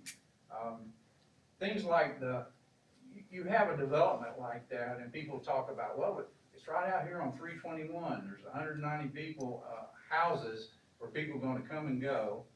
And so what does that do to all the rest of the roads? I mean, none of the roads are suitable for that kind of growth. It just don't work that way. You can't even put an intersection out there like that to serve that many people without having some other way in and out that works. There's so many pieces that, it's just like volunteer turf. My background is engineering geology. I worked in most of the states. They all have different ways of approaching things, getting to decisions. Done a lot of environmental restoration, emergency responses, all those kinds of things. What's disturbing to me is downstream of me on Floyd's Creek, there is a new business, and they have 80 acres. He is following the rules. His rule says that he can claim, because of his operation, he can claim to be, have an agricultural exclusion, which means he's considered to be a farmer. But what he's doing is way different than what a farmer actually does. But he's following the rules. I talked to the TDEC representative who made separate visits over there, and he had actually got a couple of violations on a couple of items, and he apparently had corrected those according to whatever they told him he needed to do. If he wants to, he can actually go through in a formal process and get a permit. But he's not gonna do that because he's got an agricultural exclusion. In other words, he doesn't necessarily have to comply any way different than a farmer does. So he's doing a lot of things that affect sediment loads to the stream. He put a pumping station in. There's a bunch of debris and roots and stuff like that that are in the channel now. Be interesting to see. We already have some flooding in some of the areas, several thousand acres in there that are drained by this creek. The development they're talking about, it feeds a tributary to Floyd's Creek. It actually comes in, dumps in next to the little, there's 3 duplexes right there. Mr. Russell mentioned, I think when he was talking last, but it comes in and feeds into Floyd's Creek. So things get a little more complicated than what they appear when you just think about following some rules. And, you know, the ability to go ahead and do something like that needs to have a bigger context. It needs to think in terms of, you know, what benefit is it bringing? Am I just making a place for people to build homes and bring in new people to give them a place to live, and not thinking in terms of our history and where we came from and the kind of place we are? And, you know, and sometimes, and at some point, maybe it's a wise thing, maybe we do have to pay a little bit more taxes, I don't know. We do real well, don't you think? I mean, we're way better off than a lot of people, I can tell you. Well, I can tell you this right now, and I'm just, when I look at it, 321 as a whole, from there all the way into Friendsville, which is almost in the city of Maryville. It's like I told some of the folks over there, right now it's a choice. You can have residential, you can have commercial, or you can have industrial. But you're not going, that land will be sold and will be developed in one of those three categories, if not a combination of them. And like I said, we might fight it, we might delay it, we may make it have to go a different route, but like I said, as long as the state and the building rules right now, 321, as you know, it is going to, I mean, that area is going to be developed. There's no way around it. Now, how long will it be? Don't know. But like I said, Mr. Russell is just going to be the first of many, or Mr. Cook rather, Mr. Cook's developer that has the money that'll go in there and buy the property and develop it. And like I said, this is just one. And but like I said, we did speak up. We were trying to do what the folks over there want done, but you know, when you think about it, the inevitability of it, even if we take the PUD out altogether, that's still 2 houses an acre. And like I said, they can build that all day long, all the way up 321. Without So sewer. do we Without leave sewer. zoning? Do we leave zoning the way it is? Do we say you cannot apply after it's been zoned agriculture, it's zoned agriculture, and leave it? I'm just asking, is this what? You know, We we're can gonna do have? anything 6 people right here behind this table vote to do. Well, What that's what should I'm we saying. do is a Do different we- question. Well, I was gonna say, That's the the moral issue. question is, what should we do? I know, I said, do we And- look at, if it's zoned a certain way, we leave it a certain way? And I have the same concern. I mean, it is a tough decision, even though I've been vocal and staunch and support these people, which is what I told them I'd do and will do. But again, the other side is, you know, at what point do we cross that line where we're telling That's people what what I'm to do with their property? 1971, we crossed that line. You know, I can't have a junkyard at my house because zoning doesn't allow it. you know. You know? Well, zoning's there for a reason, It's there. and Well- I think we have to determine we what need the to- zoning is going to be. We need to talk to our communities and see what they want That's right. and go from there. And you I can't, think the PUD moratorium is a fantastic idea. I will support that wholeheartedly. I wish everyone would. It's not going away. We're not this second doing away with PUDs. Give us a little breathing room. Blount County went way farther than that. We could vote to not issue building permits for the next 6 months. We could just, freeze everything if we wanted to. I'd hate to go to that extreme, Yeah. but I've got to find the balance. And Bill, this isn't just in your neighborhood. Mine and Adam's got sewer all over the place. We're fighting this thing every week. I think one of the recommendations was up there that they were gonna limit builders to 4 houses. 4 period. permits a year. 4 permit, you know, because of the, Well, what It's they're just- doing there is it's- stopping it's buildings, just- that's what they're doing. but now, it's just like I said, but we're not wanting to stop building, we're not wanting to be, we know, you know, civil liberty, like I said, we looking at, that's a 2-sided coin. we don't want you to do this to our neighborhood, but at the same time, it's your property. But you're What do you right, do? it's Well, coming. It's Now- coming, It's yeah. coming. Well, you know, Now, too, if the you dangerous remember- spot's about right there at that spot too, is there's enough there's residential around it. There's industrial around it too, There's commercial. and commercial, that they, if the right person got it and wanted to fight it hard enough, they could put about anything they wanted right there in that spot. But I mean, Bill's right, it's coming. You're not The gonna older stop it. generation wanted the farms, wanted the. And the kids don't. And the kids just don't want it. As these folks die off, their kids are taking over this property. And I know of a couple pieces of property down my way. Look, they won't be cold in the ground before the kids are trying to sell it. They don't want that property. And you remember, actually Loudon County's building went to almost a stop when the adequate facilities tax went in. And they had to charge, and you were charging $100 a square foot. What has been the complaint from builders? It's never been $100 square foot, it's $1 square I'm foot. sorry, $1, And not it- $100. It wasn't the AFT that did it, it was the downturn of the 2008 economy that killed the building in Okay. the United States. But what has been that complaint? Every builder that's come to Loudon County has said, you know, that's been their complaint. They have to pay that $1 a square foot. Except they pass it on to the guy buying the house, they don't pay a dime of it. They don't pay it. We've got the Building and Zoning Ad Hoc Committee that's gonna try to work on some of these sort of things.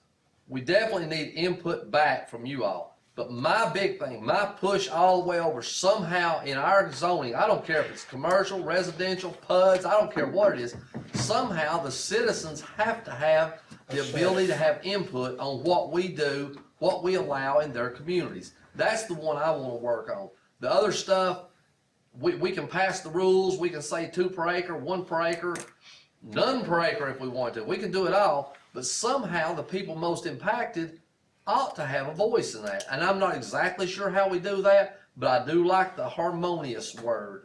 What is harmonious? And I I think, think you would have a legal problem with harmonious. well, it's a law. I mean, that's what the law says, Well, I'm harmonious. saying defining. Well, harmonious. hopefully somebody has, but anyhow, that's kind of where it's at. I'm not no vote on anything at the next meeting. I'd like to everybody really talk to their constituents, start getting feedback. I know, I can tell you what the 5th District thinks about all of it. Without a doubt, I can tell you. So I think everybody just ought to work on their own. Okay. Anything else further? Thank you, man. To the people who sat through the night, thank you. Kudos. One last thing, it had to do with, we talked about the building density and the number of homes per acre, and think of it in terms of zoning.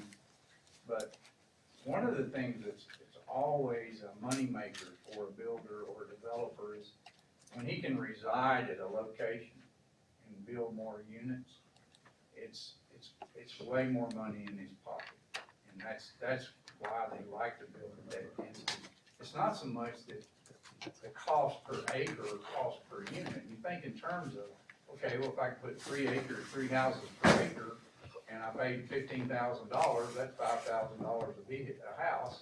Okay, so that was my money for that. Okay, well, I still gotta have, you know, road access and all those other things. But still, it's the fact that he resides there and can maximize his time. That's where a lot of his costs are involved in keeping his crews busy, coordinating all that, making it all happen. And the more he can have of that, that benefits him financially. Well, builders are in the business to make money. That's it. So Period. they're in the business to make money, and like I said, and the changes, the people, like I said, like Kelly stuff, we've got a whole generation now that do not want to buy a lawnmower. They don't want to buy things for trimming hedge. They want just to park the car and go in the house, and that's it. And developments like that, that's exactly what they want. Before we do, I want to recognize our Executive Director for Loudon County Habitat for Humanity, Tony Gibbons. He's had to sit through all this. Hey, And Just to we have you want to say talk hello. about housing and the effect density and entry level and affordable housing. That man is a plethora of information. Mr. Mayor, I'd like to request that, I was gonna see if this could be done at the next meeting, but maybe at the next workshop. Bring Mr. Fike in and we've done some good things. let Ms. Font come in and explain about the 25 private rooms that are gonna be built. We got 3 scholarships that are still in cyberspace right now that should have been awarded sometime last year. And I wanna hit up Covenant so we can get in their pocketbook even more to increase that up to 7 eventually is what I'd like to do. Because we're talking about, you know, the younger generation, but you look at 65, 75, 85, Loudon County is number 1 in the state as far as heart problems. I've got one, heart problem. And I think You that. have no heart, don't lie. But I think So small, it's a problem. That's You gonna see my scar? That's why we call him the Tin Man. The Tin Man. Tin Man. Who said we need to support schools tonight?